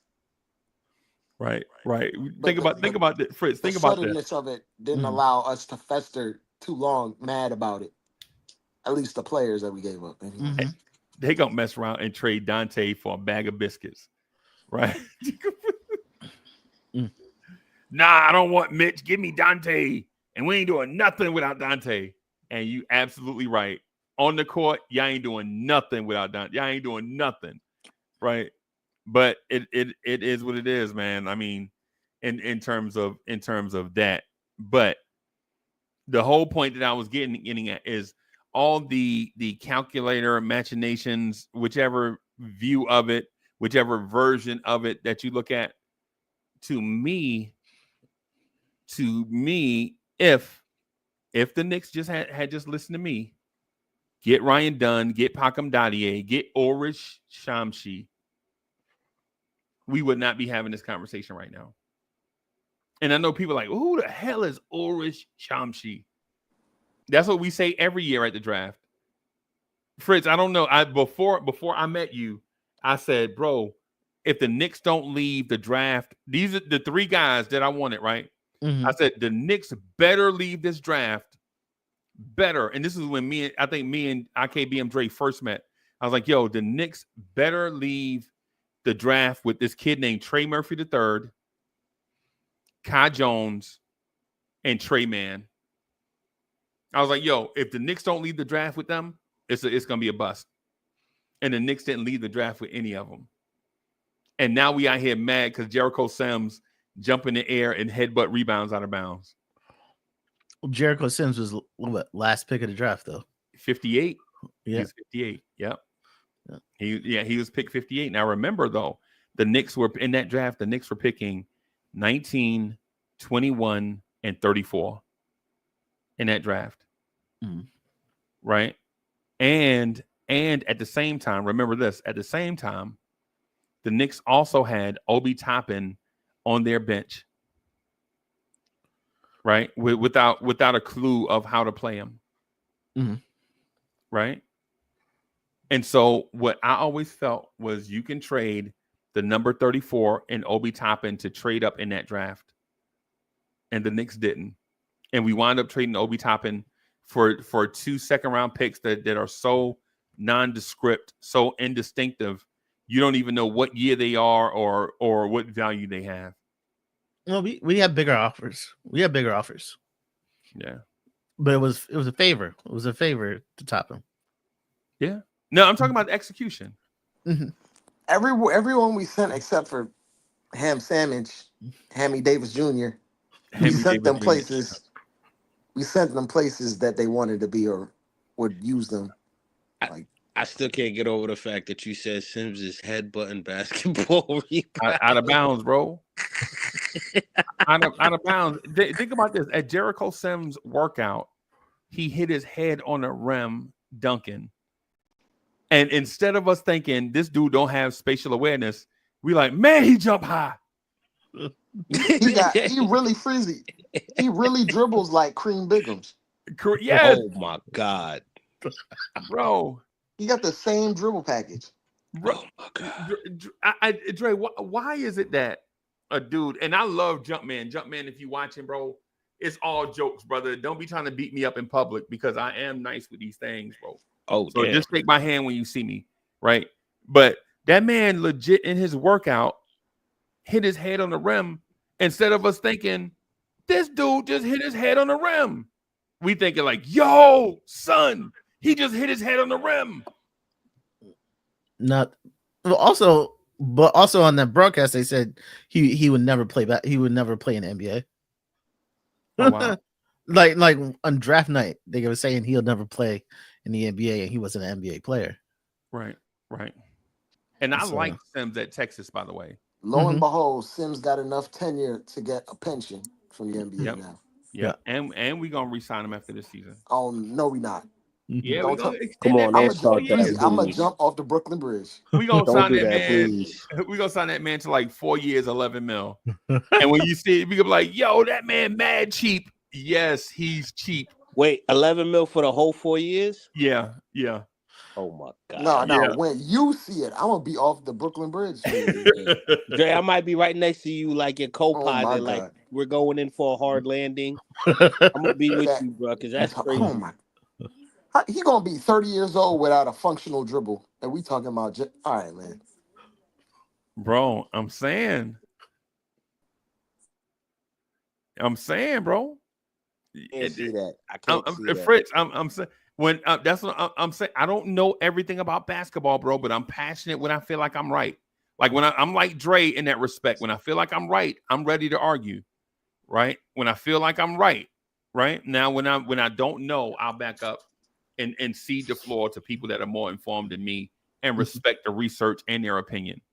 Right? But at the draft, bro, when I said draft Ryan Dunn and draft Pakem Dadier, is not because their name sounded nice. It's because their talents were projectable with the culture that you have and with the coach that you have. How does Ryan Dunn get on the floor as a 21-year-old NBA or 20-year-old, however old he was, 21-year-old NBA rookie, right? People told me how he gets on the floor is defense. Well, defense was his calling card, right? You're dealing with Tibbs, though, bro. Tibbs played Emmanuel quickly. Tom Thibodeau told Dennis Smith Jr., "I'm not gonna play you. I'm gonna play quickly when he get healthy." Y'all don't remember that? When Dennis Smith Jr. was our starting point guard, Tibbs' first year. Remember, Elfrid Payton was hurt, right? Austin Rivers was new. Quickly had a hip pointer in. What's the deal with Quickly and hips? He hurt with a hip injury now. But anyway, Tom Thibodeau was like, yo, when that kid get back, he is going to get rotation minutes. He's one of the best shooters I've seen. That's a quote from Tom Thibodeau, bro. And Quickly was a late first-round pick rookie. Tibbs gave that man the greenest of all green lights you've ever seen in your life from a Tom Thibodeau player. Tom Thibodeau said out of his own mouth that the coaching staff identified him at Kentucky, that he was our type of system player. That's how come I knew he was going to be a good player for us. That's what Tibbs said. Right? Said the same for Deuce. Still took Deuce Tom. Yep. Yeah. I think everyone we draft is someone we identify as something we can use in the future. We Right. just don't know when exactly Tibbs is going to actually use him, though. Right. With Ryan Dunn, I'm telling everybody that Ryan Dunn would have played on opening night and would have been in the rotation ever since. Because he offers you certain things. Is he an elite scorer right now? No, I'm not going down that rabbit hole of what does his offense look like. Nah, because we talking about a dude that would been coming off the bench playing 10 minutes. You not imagining him playing The 20 description minutes you a night. have, the description you have for him is basically what Jimmy Butler had to go through, but Jimmy didn't even play as a rookie. Yeah. And you know how much Jimmy didn't even get drafted if Tibbs didn't like him at that Right. time. And when Jimmy Butler hit the scene out of DePaul, he was 23 years old. Yeah, and that's why I was like, maybe Ryan Dunn gets spot minutes, and I say this very like when I say spot 4 minutes, but I don't think he would get the Jimmy Butler treatment personally. And Jimmy barely played as a rookie. Then he got some burn, and then he was just you couldn't take him off the court. Right. Right. I think that's the thing with Ryan Dunn. If Ryan Dunn were here right now, especially since the defense that we implement with our because we don't run a second unit, we run some combination of starters and substitutes at the same time. Like we don't do a shift change, right? Even with that though, you gotta put Ryan Dunn on the floor, man, in those sets where teams just want to get their guard to turn the corner. And to be honest with you, Fritz, to be totally honest with you, I think Ryan Dunn has Mikal Bridges' defensive acumen right now. I don't know which one of those young guys in the future is going to be the better defender. I don't know if Ryan Dunn is going to be a better defender than Pankam Dadier, because Dadier has some weird instinct and twitch on defense. I don't see it on offense as much, but he's got some weird twitch on defense where little guards have a problem getting by him. And I'm not saying he's fast. Mm-hmm. I'm saying that there is a thing with that we have not seen enough film on him at the NBA level to identify what it is, if that makes sense. Mm-hmm. But this is where I go with what Tibbs has always said. Especially when he pointed out with Mikal, he said Mikal has a track record, so I'm gonna keep going to him. It's not like he's a rookie, and that alone tells me how biased he is against rookies, even ones that fit his archetype. Because remember, Freezy, in Deuce's rookie year, the first time he got a start, he dropped like 15 and 10 or something like that. Yep. You ain't seeing him again after that. Yep. Gone. That and from all accounts, Deuce was the prototypical Tibbs type guard. So right. You remember the Miami game when Tibbs ran RJ at the 4? They ran Deuce, Quickly, Grimes, RJ, and Mitch. And Miami came back from like 20 or something like that. Yep. And RJ could have scored 70 points in that game, but he kept missing free throws and bunnies. Yeah. Remember RJ missed like 9 free throws in that game. Mm. RJ could have scored 60 something points, and I think he ended the game with like 48 because he missed like 9 free throws. Are you talking about the one in the Garden? I was talking about the game in Miami. I remember that one. Those are two different games. Yeah, I remember that. I remember that game too. Are you talking about the one we came back game? You talking about the Randall game winner? No. It was a game at the end of the season where we were making the playoffs, I believe. Yeah. And we had, I believe, Deuce, Grimes, Quickly, RJ, and Obi. Yeah. I don't know if it was Obi at the center. No. I'm not talking about starting. I'm talking about it was those 3 and Deuce off the bench. Yeah, and we came back from like a 20-point deficit to win the game. And they had Deuce was off the bench with a dude named Farron Hunt. Yeah, remember Farron Hunt? Oh my God. All athleticism, no basketball IQ. Wow. Yeah. Yeah, my memory, Fritz, my memory is crazy, bro, when it comes to this Knicks stuff, man. I'll tell you, it's a blessing and a curse. It's more of a curse, right? Sometimes good things are happening. I can remember it. But I remember Farron Hunt. You remember Farron Hunt blew the dunk. Remember they ran the play for Farron Hunt. And he got the wide open drive to the off the baseline, and everybody started jumping up and down because he was supposed to do like some dunk contest dunk, and he missed it. And Tibbs turned around and walked back up the floor laughing. Nobody remember that? That was a Sunday game against the Washington Wizards. Oh, nobody remember that? Okay, my bad. Nah. Yeah. I was calling him Ferrari Hunt. Oh my God. Like Cowboy Bob, we had just met, bro. Mm-hmm.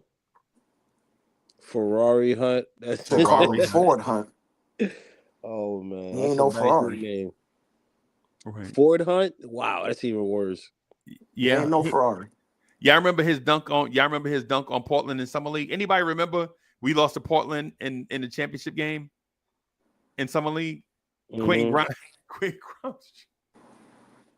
Quentin Grimes was like 4 for 39 from the field, and he Oh was my God. the only player on the floor that got NBA minutes. And he just kept shooting. He just wouldn't stop. And they allowed him to turn the corner, and he would not go. Right? I was like, yo, you could turn the corner and go to the lane anytime you want, and he wouldn't.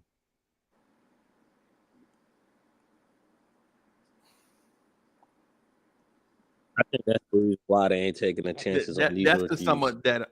Oh, I'm sorry. That's the summer that what's the guard that we signed to that 3-year non-guaranteed deal? Y'all remember him? What you call it, son? Doxa? No, is it Doxa? No. The Euro guard. We signed him during the season. Remember, we signed him. Luka Vildoza. Yeah. That was the off season though. Was it? I thought Yeah, they signed him after it was the All-Star off season. Remember, we were like, "Oh, he might be a point guard for us when the season starts." Yeah, we thought he was gonna be around. Right, he cut that man after the summer league. He played like one game in the summer league and rolled his ankle. He didn't make any teams. Yeah. We gave him a non-guaranteed contract For 3 years, bro. 3 years non-guaranteed, $25 million. Cut that man.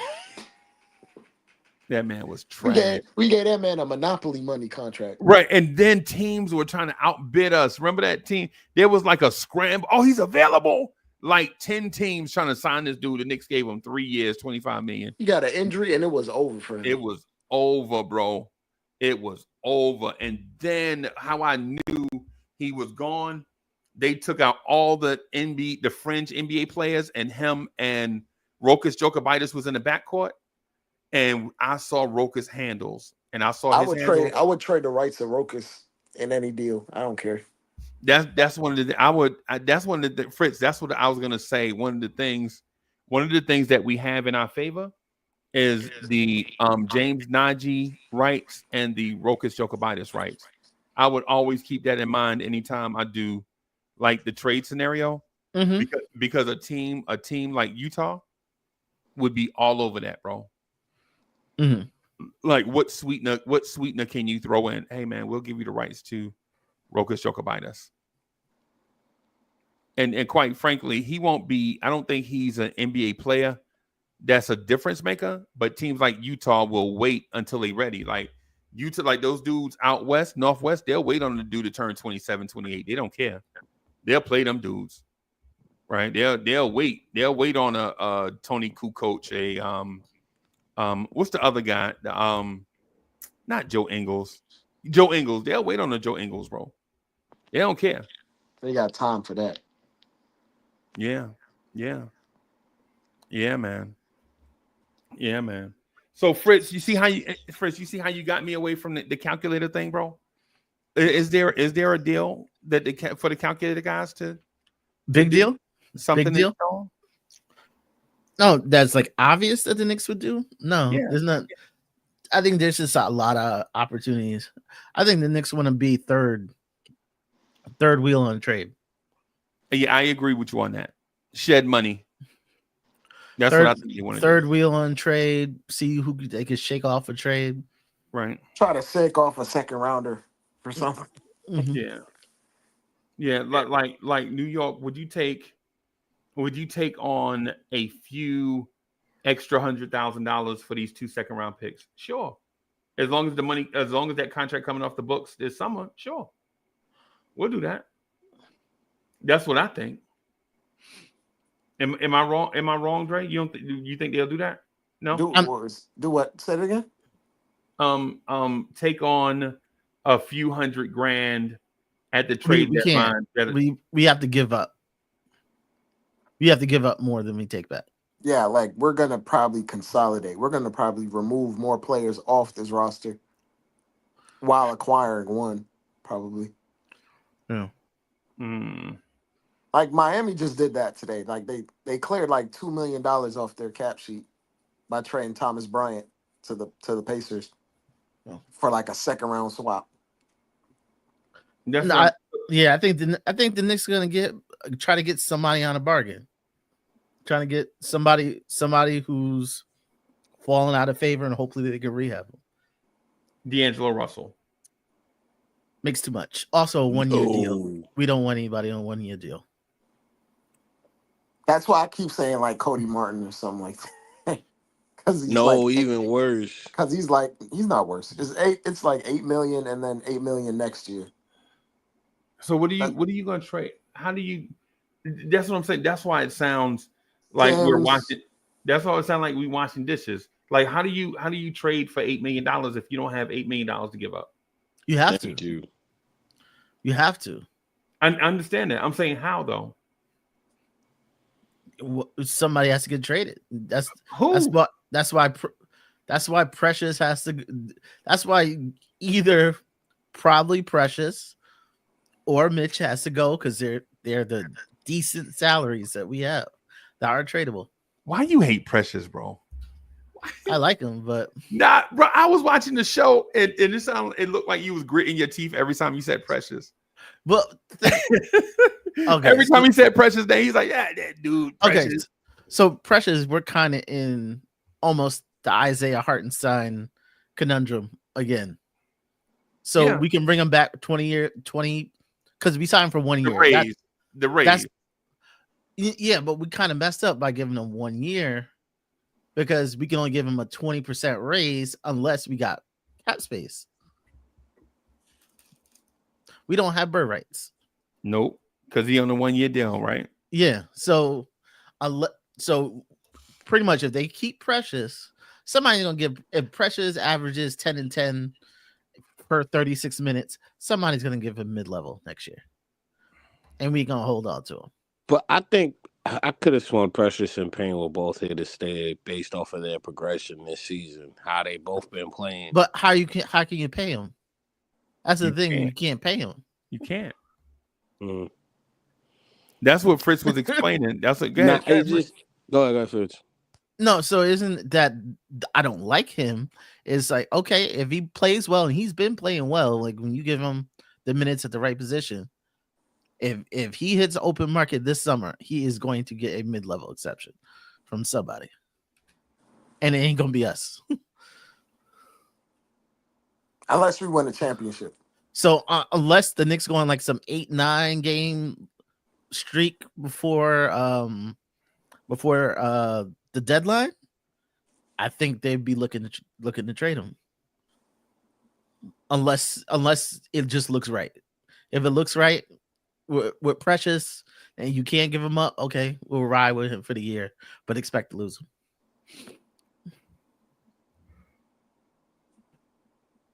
I think the sole point of even signing him to a contract like that is because it's movable, or it provides you the flexibility to move. Yeah. Mm-hmm.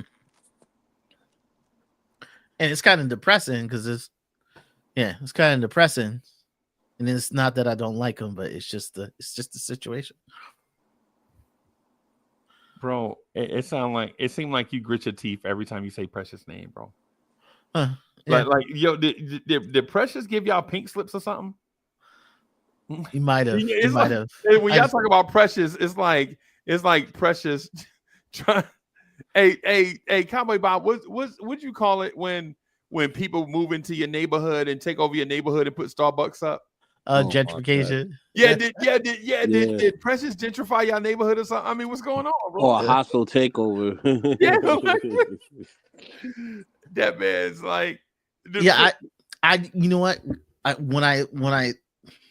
When the Knicks did the deal, I didn't quite understand it, and I still have a hard time looking at that deal and be like, man, this doesn't make sense to me.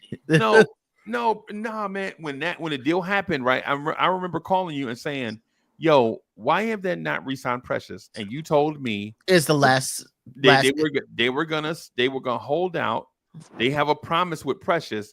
They're gonna pay him $1 million or $2 million more than what he would get on the market, right? Because they need him to take that $1 million or $2 million more, so that they can trade him at the deadline when the time comes. Remember that conversation? That made sense at the time. So we actually thought that Precious was going to get like $9 million.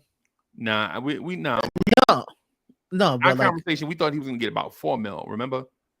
I thought like $4 million. I thought we were going to give him most that the gap that we had at the time.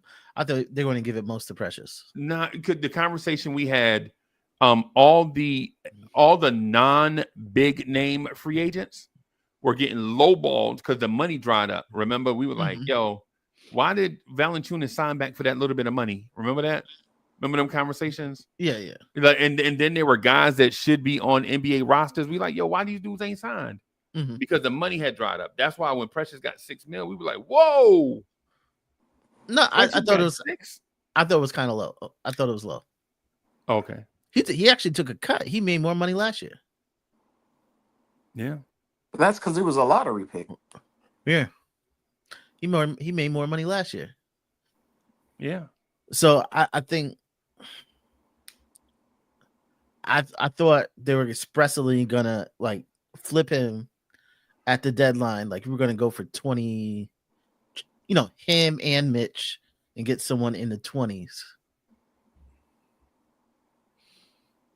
So him and Mitch only adds up to 20.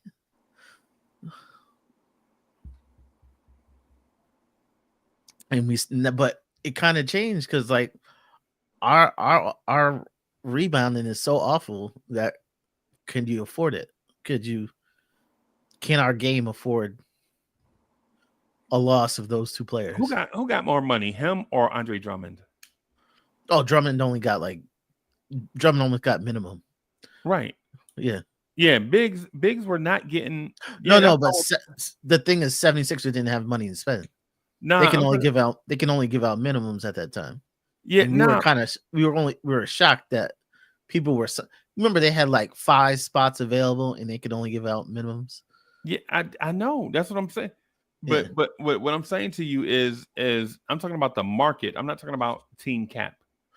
Yeah. Right? Because I think Mo Bamba signed somewhere for like 2.8. I think Jackson Hayes picked up his option for like 2 point something. And so when Precious got 6, I was like, oh, wait a minute. Precious got 6? Yeah, I thought it was low. The reason why Precious getting 6 shocked me is because every night we were talking about, yo, Walker Kessler only makes 2 points such and such and such.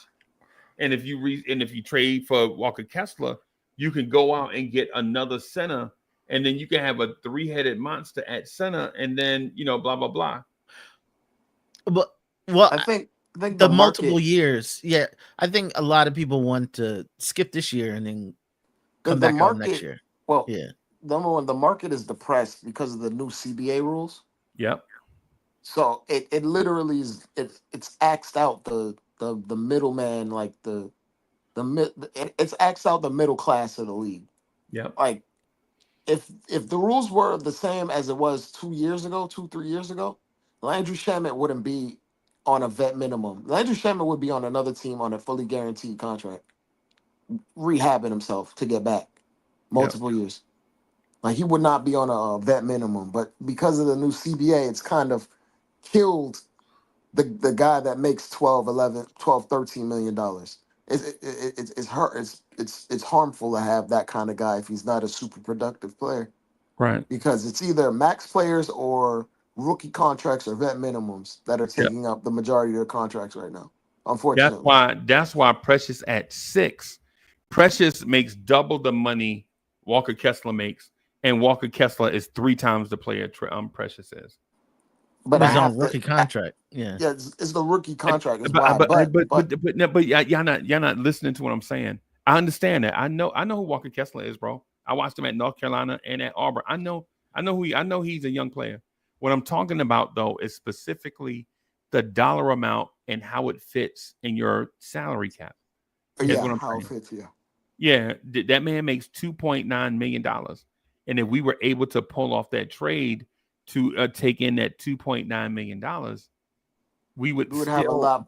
We would have more leg room for other stuff. right. Yeah, that's what I'm saying. We I'm not wouldn't be saying doing what all this calculator gymnastics and number crunching as much if we had like for example, Deuce McBride makes the GM's job a lot easier because he makes nothing Yep. for the next 3 years, essentially. Right.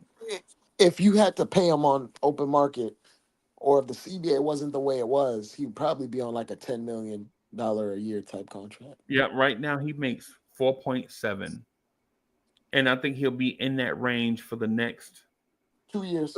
few years or so. Uh, So That's what. it's the way the league is gone. It's basically killed the middle class. It's killed the guys that are decent role players that made a nice piece of change, but like for every Josh Hart type contract, there are guys that do Josh Hart stuff for closer to that minimum. To be absolutely honest, even though Josh Hart does a lot for us. Fritz, would you consider trading Josh Hart? Yeah. What would entice you to trade Josh Hart? It would have to be a special player. And it wouldn't be straight up. I think if the Knicks go after like a max, like or a rookie max player or something like that, I think they would use Josh Hart. Josh Hart and multiple other salaries. Yeah, other salaries. So Yeah, he'd be the main Mitch and piece. Precious. It'd be Mitch and Precious. That's $40 million. Oh yeah. So I know y'all are hating me, but if Zion got his way, I think Josh Hart would be a Pelican again, probably. But why Zion? We could do better than that. I know, but that's a depressed asset. Like that's a depressed asset. That's something. Hey, he's doing bad. We're gonna get him on his way on while he's down, and then see how we can fix it. The reason why we have Cat is because he's a depressed asset, or was one. Yeah. Cat's a depressed asset. Cat Wow, was a I'm depressed way off. asset because of Yeah, how yeah, much dude, money go he made. there. Cat was untouchable a couple of years ago. Cat was untouchable. He was the guy you started a team with. Mm-hmm. He's depressed now because number one, he was not right this second as he is starting at the starting five for us. But for them, he wasn't anywhere near his career averages.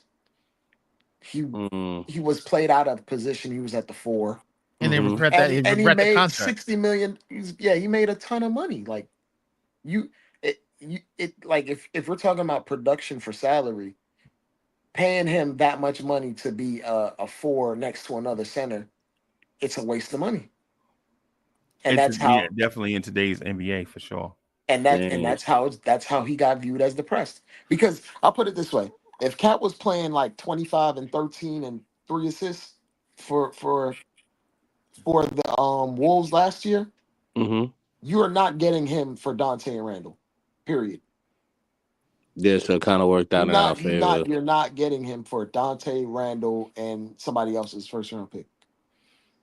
Like, there's a reason why the suggested trades 2-3 years ago for Cat was like 5 picks. Yeah. 5 picks, RJ, IQ, OB, and Grimes. Those were the suggested trades. And 2 years later, after they extend him, put him next to another center, his stats don't look the same, even though he's still the same basketball player, but he's out of position. You depress your asset, and they had to get off of the contract because they owe so much money to a lot of other players. Yeah. So you get players while they're down, when their stock is down, and you get them at a price like it's expensive, but I know I can fix this. I can fix this problem. You know, you Same thing we did with Derrick Rose. Same thing we did with Josh Hart. Even though, like, he was viewed as a good player, he wasn't viewed as what he is viewed around the league right now today. Right. I just think we Can can I? get better than Zion. That's You, all I'm you, trying to you say. I'm just gonna say this, Cowboy Bob, to that point. What I think is we are so quick to label people genius that we forget that if you make one misstep with your salary cap, You're done. you could be ruined for like 4 years. Yep. Mhm. And that's what happened with Minnesota. The fact that they signed Rudy Gobert to all that money was not their misstep, right? Their major misstep is all the stuff that they gave away to get Rudy Gobert is the stuff that fits into a team that is salary cap strapped, right? So not only were they pressed up against the cap, they were limited in the move that they can make to fill in their gaps. Remember, they gave away 4 first-round picks and a young player. They gave away what's my guy name? Kessler. Jared. No, they gave away Jared Vanderbilt also. Yeah, they did give him January. They But gave they did that under the pretense of the old CBA, and then this new CBA popped up right after that Gobert deal and screwed them. and screwed him. Yep. And so if you think about it, if they would have kept Jared Vanderbilt and Walker Kessler would have been Cat's backup, or they could have played side by side. And instead of you spending $90 million on 2 players, now you're spending Cat's money plus $3 million. And Jared Vanderbilt is your swing big off the bench. And then every year after that, with your draft picks, you can take swings and misses or swings and hits at the point guard position. They couldn't do that. Or they could have packaged those first round picks that they gave away for Gobert and traded for a point guard. It's But funny because they were handcuffed in what they could do. It's funny because Tim Connolly, their GM president, drafted Gobert and was He like, loved "Okay, Gobert, bro. yeah, I'm gonna go get him again." Yeah, he loved Gobert. He was the dude that took up Rudy Gobert's side when they had that internal beef. Remember the internal beef they were having? Yeah. He was on Gobert's side then. Like the dude legit loves Rudy Gobert. That's the reason why Cat's not there. It's not because Cat's a bad player. Dude just love Rudy Gobert. Ain't nothing wrong with And acquiring Rudy Gobert requires Cat to play a specific style of game that alters how he's viewed around the league. Yeah. Yeah. Because you now you viewing him from the perspective of being a very, very good stretch four instead of being an elite center. And teams don't want to pay $50 million for a very, very good stretch four. They'll pay $50 million for an elite center, but they didn't like public perception will just ruin how a guy is viewed because they was like maybe he could just never be an elite center again because he already relinquished his role as center on that team. Hey, Dre, and you know what the kicker is to all of that? Their front court on a nightly basis could have been making 70% of their salary cap. That is ridiculous. Think about it. McDaniels, Cat, and Gobert. Nas Reed making like $14 million. Yeah. And McDaniels is making what? I think 30. He's on like a 5-year, $125 million type deal, something like that. He making I think at it's like least 130 something, whatever it is. He He's makes making like 27, a lot 28. of money, bro. Yeah, they had to move him, and in that effort of being forced to move him because of all of that money, that depressed how much you're gonna get back for him. And that's the reason why they And traded for Randall. And that's why we had jumped on it. That's why we jumped on it. Yep. That's why they didn't want Mitchell Robinson, right? Because why would you want Mitch, right? Who's going to be around for 2 more years, right? When you can just trade for Randall and then let him walk in free agency, or maybe trade him at the deadline. And their assertion was that Dante's value would hold up, but yep, it did the opposite. Because 3-and-D wing players, in theory, Dante is that in some people's eyes. I view him as a do it all combo guard, right? Mm-hmm. But in theory, you can let Randall, you can trade Randall for assets from Brooklyn or to pad your playoff run. Like the ideal situation is Cam Johnson. What's his name? Is it Cam Johnson? Fritz, is it Cam Johnson in Brooklyn? Yeah. I thought it was Cam Thomas. Yeah, they're looking to trade him. the light skin dude? Yeah, Yeah. Cam Johnson. Beige. You can trade the beige dude. Yeah. You could trade for Cam Johnson to be a floor spacer for your playoff run, right? You don't even have to give up a ton, right? Brooklyn will probably take the young. What's the young shooting guard they drafted? Brooklyn? No, Minnesota. Not the Kentucky guard, the other guy they drafted. They drafted another guard? I think they have This last past draft? I think so, bro. I may be wrong. I may be wrong. I'm gonna look. Let me see. All I remember was them drafting a Kentucky guard. Terrence Shannon, that's his name. Oh, he's explosive. Yeah, Terrence Shannon Jr. They can offer Brooklyn Terrence Shannon Jr. and the Kentucky guard for Brooklyn to continue their rebuild for Cam Johnson and those three for Randall, and then Randall can re-sign with Brooklyn and still be in New York. No, not Dillingham, I'm talking about the Terrence Shannon. Right. And so Brooklyn gets their young pieces and draft picks, and they also get a guy that knows how to play in New York. And they'll probably re-sign Randall for like 4 for 160 or something like that. And Randall can still try to be an all-star in the Eastern Conference. And Brooklyn, and Minnesota get more floor spacing. So Anthony Edwards won't have 10 people guarding him on every possession. 10 people guarding him. That's why I think they did the trade. I don't think it was just Cat. I don't think they were just motivated. I don't think they viewed Cat as you have to get out of here in order for us to be good.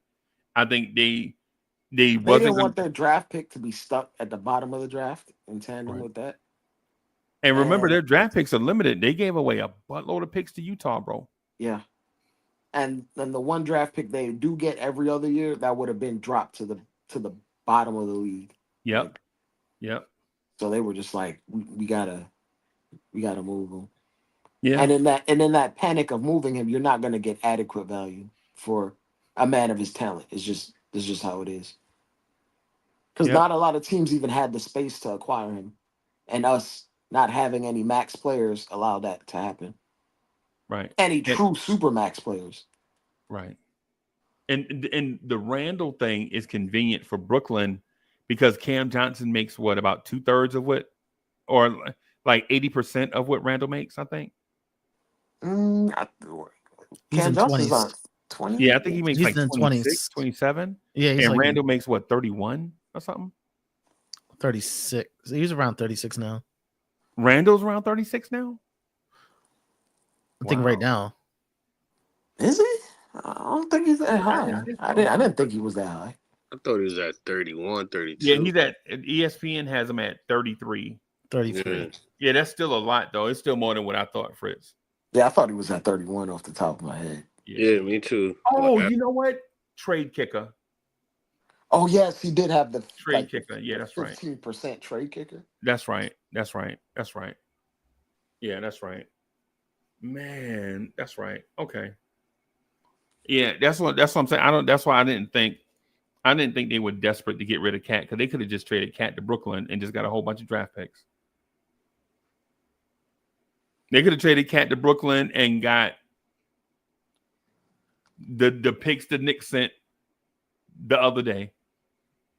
I think these two had a marriage that well. The only reason the only reason they wouldn't do that, the Nets traded to get back their picks because they knew they were going to bottom out. They're aiming to bottom out the next couple of years. Yep, I know. So they wouldn't have done that Cat trade, because if you're aiming to bottom out with your own picks, it makes no point to acquire someone that will help you win games. Yeah, you're right. Yeah, you're right. So like what they doing right now, they're gonna tank like never seen. Like they're trying to establish a culture But by midpoint, they're gonna bottom out. It's Brooklyn, bro. It's what they do. Yeah. Hey, shout out to my guy Rel. The Dallas Mavericks suck. I hate Dallas right now, bro. I hate Dallas. I hate the Dallas Mavericks so much right now, bro. I can't. Now I don't hate the Dallas fans. Those my guys, right? I don't hate the Dallas fans, bro. But that Randall, I mean not Randall, but that loss on that Friday night just.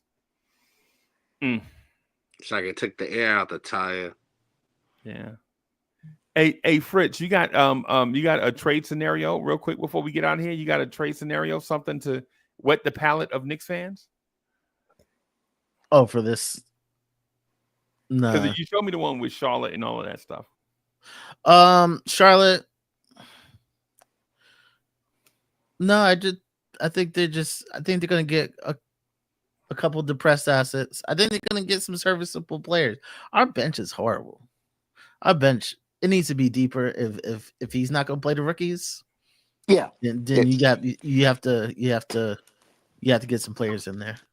Yeah, you got to get some young veterans in there because if you're not gonna play Pacom and Huck Porty or whatever, if Mitch comes back when MLK Day Freezy.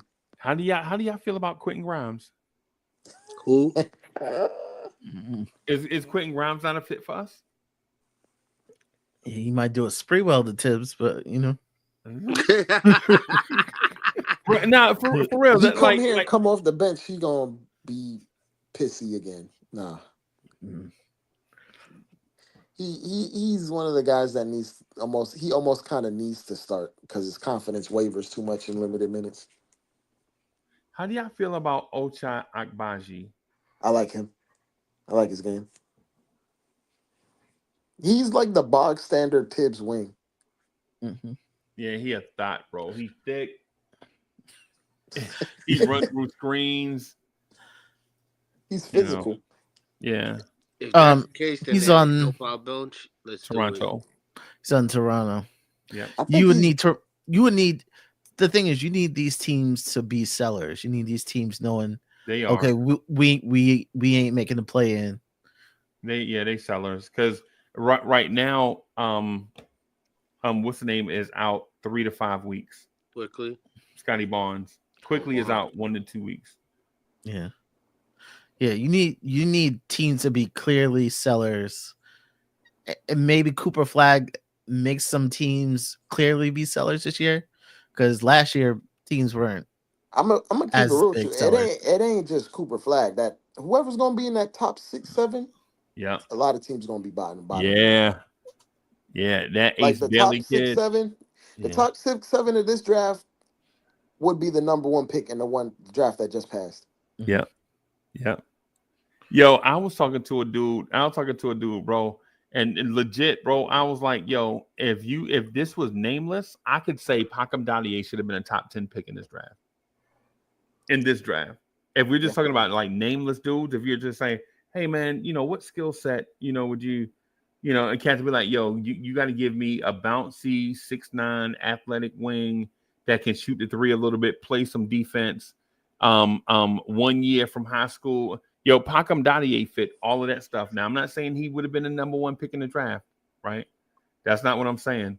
But when you look at the numbers from all the rookies that are playing, rough. Look at their numbers, bro.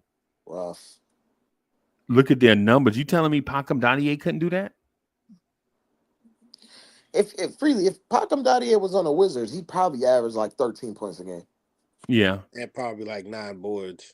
Because Bilal Coulibaly is not a shooter yet, but he does everything else at such a high level, bro. The Wizards, Fritz, in 2 years, the Wizards gonna be making some noise, bro. Mm-hmm. They're gonna be awful until then, but yeah.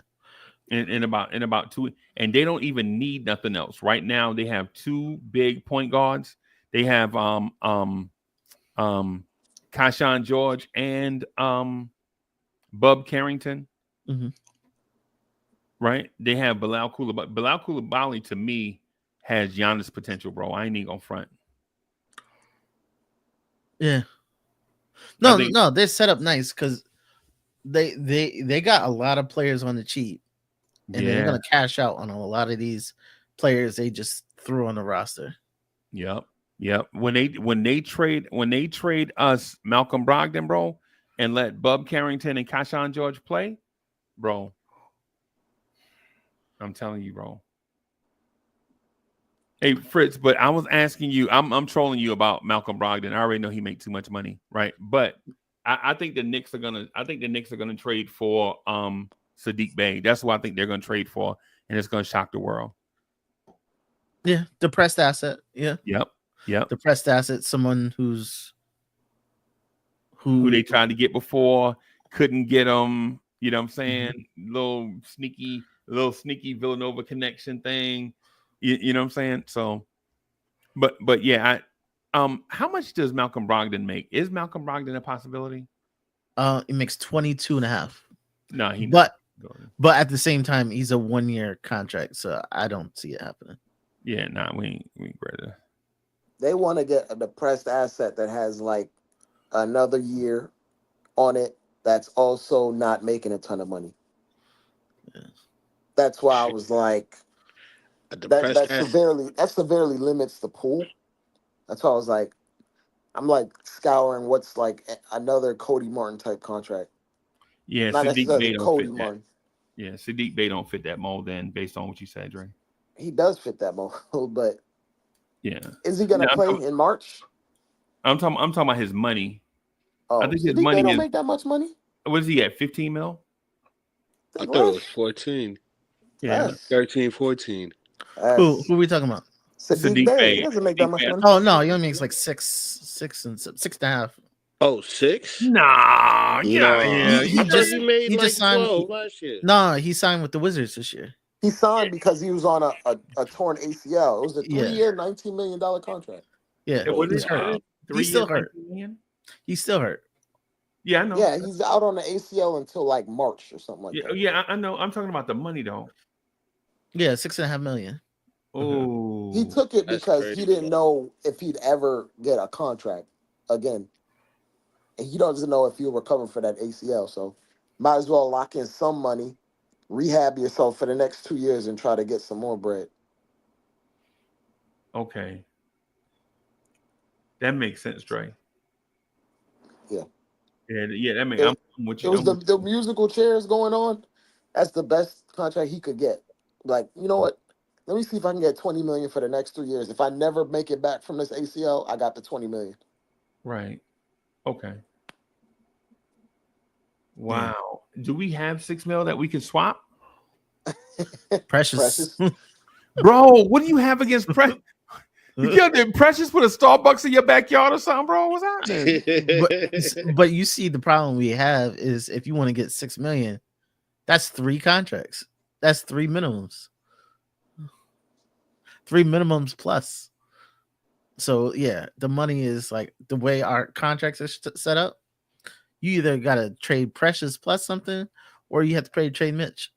Trade Mitch and get 2 things back. Yeah. Aye. So we're kind of in a tough spot.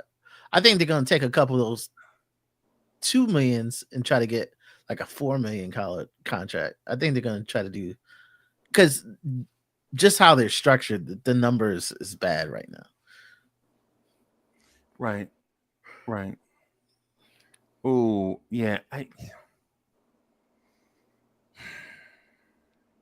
So I'm looking at the calendar. It's December 14th, bro. Mm-hmm. And I think all of our conversations are gonna be centered around this subject matter. Dre, is that what you think it is? Is this Say it gonna again? be for the next Few 2 weeks, months. huh? For the next 2 months. Yeah. it's gonna be It's gonna be- trades. Yeah.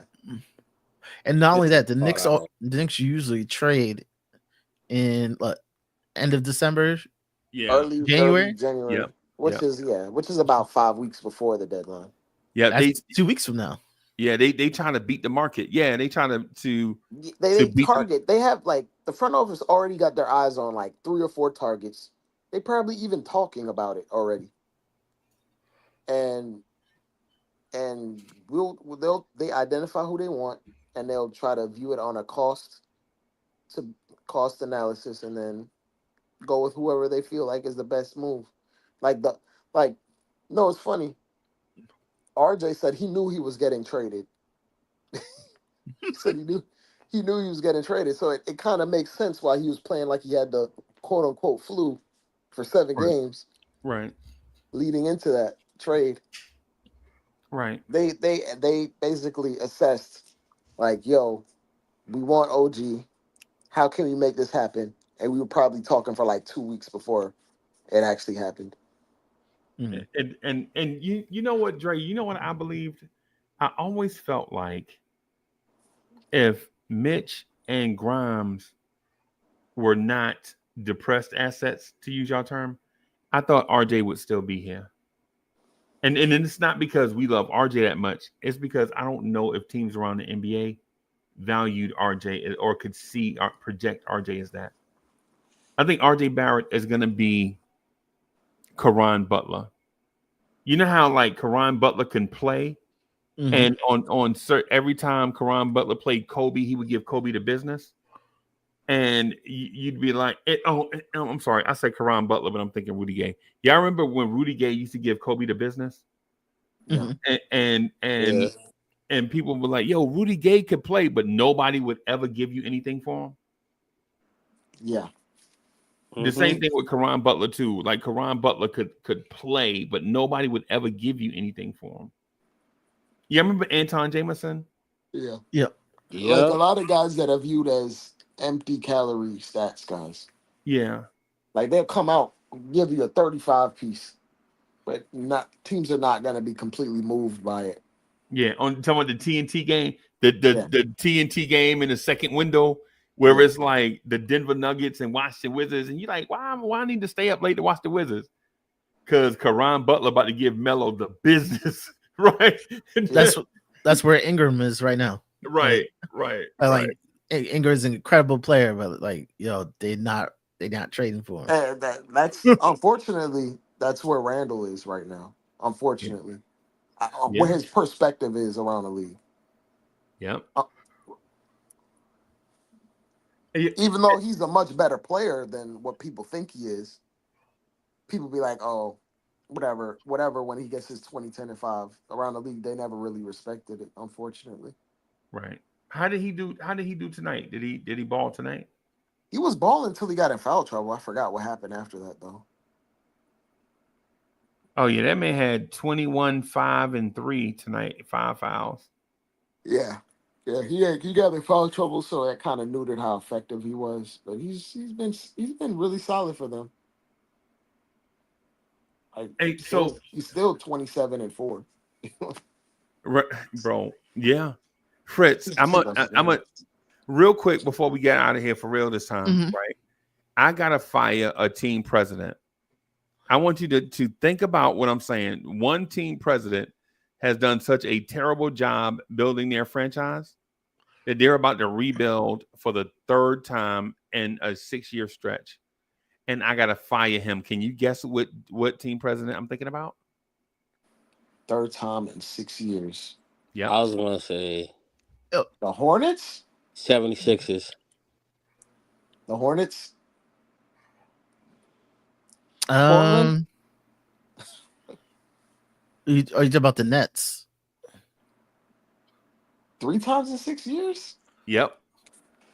That's 3 times in 6 years. Y'all want me to say it? Y'all want me to say it'll be the Nets. I said the 76ers.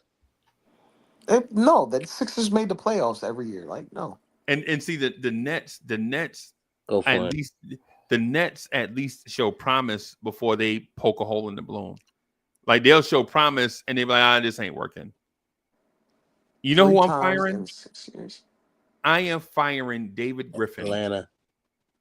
Oh, the Pelicans. The Pelicans team president. Damn. You know why I'm firing him? Because he absolutely overplayed his hand. Absolutely overplayed his hand. Right? Like if y'all remember, there was a window where RJ was the darling of New York. Y'all remember when RJ was the golden child? Remember when RJ was out front doing all the Knicks stuff? Mm-hmm. And there was like this brief whisper of, hey, man, you think the Pelicans will take Randall and something for Zion? And people were like, man, Zion, fat man, Zion doing it. And so there was like this window of Zion is out for the season. You can trade him right now at his lowest thing. You don't have to offer anything. And a team like New York that wants to be relevant, they'll overpay you for Zion right now, right? They didn't bite on that, and they were smart not to bite on it, right? They were smart not to bite on it because Zion actually puts butts in seats in a place where it's hard to put butts in seats, right? But then there were other whispers out there, man, like, hey, man, Chicago is interested in Brandon Ingram. And people were like, well, man, you can't play Brandon Ingram and DeMar DeRozan together. Exactly. You're going to ship off DeMar DeRozan before you pay Brandon Ingram. And then that way you can have Brandon Ingram, Zach LaVine, Kobe White build around that. You have these pieces. You may look different and it may not work, but at least Chicago did something. At least New Orleans did something, right? And then now you're at that place where they just traded for DeJounte Murray and they have the worst record that they've had in a million, gazillion, trillion years, right? And so they have all these draft picks, right? They have all these draft picks. But what do those draft picks matter when you've been promising us a good product since 2019? Remember when they traded, they made two major trades recently. Remember they traded Chris Paul, right, for a bunch of stuff. The stuff they got, they didn't do nothing with it. They traded Anthony Davis for a bunch of stuff. The stuff that they got, they didn't do nothing with it, right? All the dudes they got, Josh Hart's gone, Lonzo's gone, Larry Nance is gone. All the stuff they got in that trade, they ain't do nothing with it, right? And so now their saving grace is, yo, we have a bunch of draft picks. And if you're a Pelicans fan, you're like, so what? We don't care if you got a bunch of draft picks. You ain't do nothing with them the first time. Right. That's what I'm saying. If I'm Dre, listen, I ain't gonna lie to you, bro. This is what I would have done. If I was David Griffin and we got Zion in New Orleans and Zion would have made that look, remember the look he made when the Pelicans got the first number 1 pick? Yeah. Anybody remember that? Yeah, he would. Yeah, he looked like I would have traded that. I would have traded the number 1 pick right then for a Kings absolute random. Yep. Yeah. I would have taken everything about the Knicks. Right. They should have done what Atlanta did. The reverse. Yeah, I'm saying the reverse of what the Saints did with the Ricky Williams trade. Yep. Yep. I would have traded that man somewhere that needs excitement. Right? Can you imagine what a world would look like with Anthony Edwards and Zion on the same team? Oh my God. That would be a nightmare. I would have traded that man somewhere where they would worship the ground that Zion walk on. And I took every pick that they had, man. Right? But instead you hold your hand too long, and now nobody's going to give you anything from Brandon Ingram. Brandon Ingram's going to walk out the door. Right? He going to walk out the door. Remember, that's what happened with Lonzo. Remember Lonzo? Lonzo walked. Mm-hmm. Remember, they were like at the trade deadline, they were like, yeah, we didn't get an offer we felt like was sufficient to trade Lonzo. Before the deadline. Before the deadline. Yeah, this is what I'm saying. Yeah, in February. Because we were like, yo, why don't the Knicks just give up that Quentin Grimes pick for Lonzo? Remember, if you rewind a little bit before that, the Knicks didn't want to give up number 21 for Lonzo Ball, right? And with that pick, we wound up trading back and getting swapping second-round picks. And with that pick, we wind up drafting the kid that's in Brooklyn right now. Keon, I think his name is not Keon Coleman. What's his name? Keon Ellis, the guard out of Tennessee. Keon Ellis, yeah, I think. We wound up drafting him and then swapping his rights for Quentin Grimes. Right? And so if you knew that you could get Lonzo Ball as a rental for that 2021 playoffs. And even if Lonzo walked out of the door, right, in that 2021, the COVID playoff, we would have had Lonzo Ball at point guard against Atlanta in that series that we lost. But we didn't pull the trigger because the Pelicans didn't feel like that pick was enough. And then at the end of that season, this dude wound up signing with Chicago at the NBA Finals. Remember the Bulls got picks taken from them for signing Lonzo early. Anybody remember that? Yeah, because the clock didn't even start. The clock didn't even start, and they announced it. They tampered. Yeah, just like we tampered. They tampered. Yeah, they tampered basically. And if you're the Pelicans, think about all these things that David Griffin has done back to back to back to back to back. But people praise him for being a great team president. But when you look at the track record, what have you actually done? Yeah. Like I could point to Dre right now. I could tell Dre, you know what? I could say the Pelicans have ruined Herb Jones and Trey Murphy III development. I couldn't even hate on that. Yeah, they held him back. Yeah. He impeded, and I will tell you, and IKBM Dre can attest to this too. Hand to the man. I told this man to his face, one night, and everybody thought I was crazy. I was like, yo, they not letting Najee Marshall play, bro. That dude's a stud. Dre, you remember when I told you that? Yeah. Yep. And they lost. Cowboy Bob, you remember that, right? When I was like, yo, that dude Najee Marshall was a baller, bro. You said this 2 years ago. Yeah. I was like, yo, they got them wings, bro. They not letting these dudes play, bro. This dude Trey Murphy. There's too many of them. They can't stretch their legs. Yeah. That's what I'm saying. That's what they had like 4 or 5 guys that needed to play 30 minutes and grow. Yep. Couldn't do it. They had that man coming off the bench even last year. Bro. Not Najee. I'm talking about Trey. That's Trey what I'm coming saying. off the damn bench. Yeah, they were starting Herb Jones when he should have been a starter from day one. From the rip. That's why, and Fritz, for that reason right there that I mentioned, David Griffin have to be fired, bro. You probably do. I think what's gonna happen with Ingram? I think Zion's gonna. I think he's gonna pull something out. I think he's gonna get disgruntled. Real quick. After whatever happens to Brandon Ingram, there's a reason why he got new management. Yeah.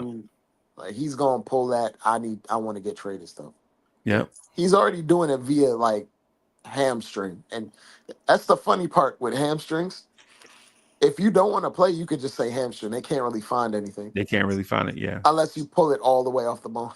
Yeah, because your leg muscles are too dense for them to see those tears. Yeah. That's what I'm saying. So if anybody got to go, bro, I'm not clamoring for people to lose their job, but what's happening in New Orleans for the Pelicans is a travesty. And if anything, if the calculator nerds need an example of where they can go in and clean up stuff, New Orleans is not Golden State, not tear down Golden State. Golden State's already torn down, right? They're not going to trade Draymond, and they're not going to trade Steph. They're just those dudes are going to go down. They're going to trade everyone else though. Yeah, they're going to trade, but everybody else deserves to be traded though. Is what I'm getting at. Like them not trading Podziemski when they had the chance. That's malpractice. Travesty. Right. Yep. Them not trading Kuminga when they should have. Travesty. Right. Yeah. But the Pelicans not trading Zion, not trading Trey Murphy, not trading Herb Jones, not trading Brandon Ingram, not trading CJ McCollum. All of that is a travesty. See, you don't have to trade all of them. You just need to make room for. If you trade Brandon Ingram and Zion, you can keep Herb Jones and Trey Murphy. Is basically what I'm getting at. But if you got Brandon Ingram and Zion for the long term, I think they're both going to be gone. Yeah, I think they're both going to be gone. Brandon Ingram's going to be gone because he's not going to get the contract he wants, and Zion's going to be gone because he just wants to go. Right. Yep. I think I wouldn't be surprised I wouldn't be surprised to see New Orleans and Philadelphia pull off some type of major move for both franchises, for them to reset themselves, right? Because we know the Paul George, man, Embiid is hurt again tonight, bro. That man got a fractured sinus. I ain't never heard of that in my life. Yeah, I had one of them before, bro. It hurt too. Well, you're a boxer, man. I used to back in the day. I used to be a punch taker back in the day. Right. But yet, man, you gotta find some way to get off Joel Embiid's contract, bro. And if they just gave it to him. It's fresh. The ink is not even dry on it, bro. Just get when they sign it, I'm like, oh, they're gonna regret this. They're gonna regret it real soon. But they don't care. They'll do, bro. Remember the contract they gave to Al Horford? Yeah. Remember they re-signed Al Horford and Tobias Harris instead of Jimmy Butler, which is it's just idiocy. Yeah. Fritz, if I'm, bro, if I had a NBA economy show type thing going on, bro, that'd be, bro. I would be like, yo, New Orleans is a disaster. I would make a video on how to reset the Pelicans, because they have nice little pieces. Like Yves Missi is gonna be a nice young player. Yeah. I had him in my top 10 of draftable guys. Right, the Yves Missi, Ulrich Shamshi, Khalil Ware, and some others. I had in my Kashan George.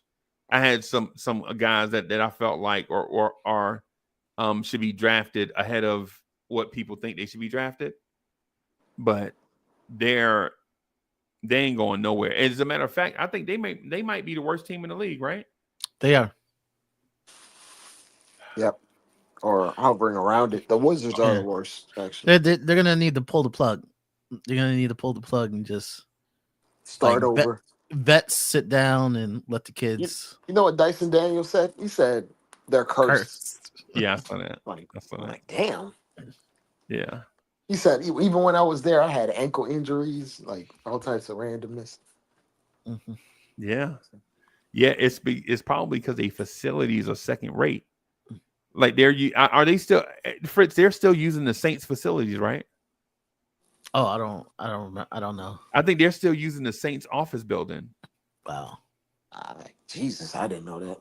Yeah, I didn't even know that to begin with. Yeah, they begged the owner of the Saints to buy them because nobody would buy that team. But at the same time, for guys my age, this is the same stuff I had been hearing when they were the New Orleans Jazz. That team legit, that city does not deserve a team, bro. Right? They just, for some reason, it just doesn't work. Seattle doesn't deserve a team. Kansas City doesn't deserve a team. Cincinnati doesn't deserve it. Certain NBA teams just don't work in certain markets, bro.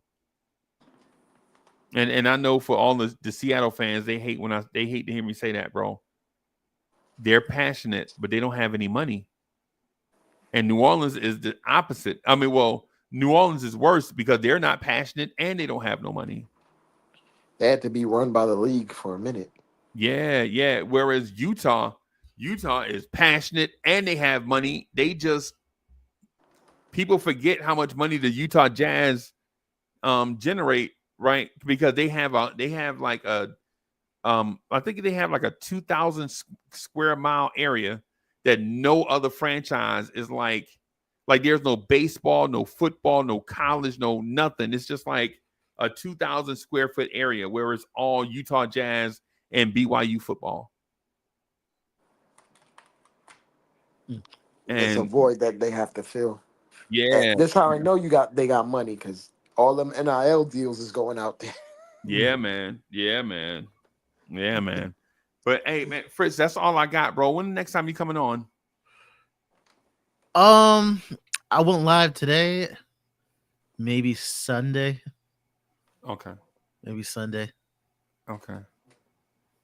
Hey, Fritz, check the DM. I'm gonna drop something in the private chat. No, hey, I sent him your math. Oh, okay. Yeah, I sent it to him. Okay. Fritz is on vacation, bro. He ain't doing that, bro. Fritz is, Unemployed is not quite vacation, but yes. yeah. Yeah, man. Yeah. Besides us. So Dre, we got to figure out a time to do like the pre-show, the pre-trade acquisition type lead up thing. Yeah. Yeah, to get ahead of it, just so that we can have that conversation, so that others won't be like, man, I did the show and then Uncle Freezy and them did my show. You know what I'm saying? I want to kind of do like the a pre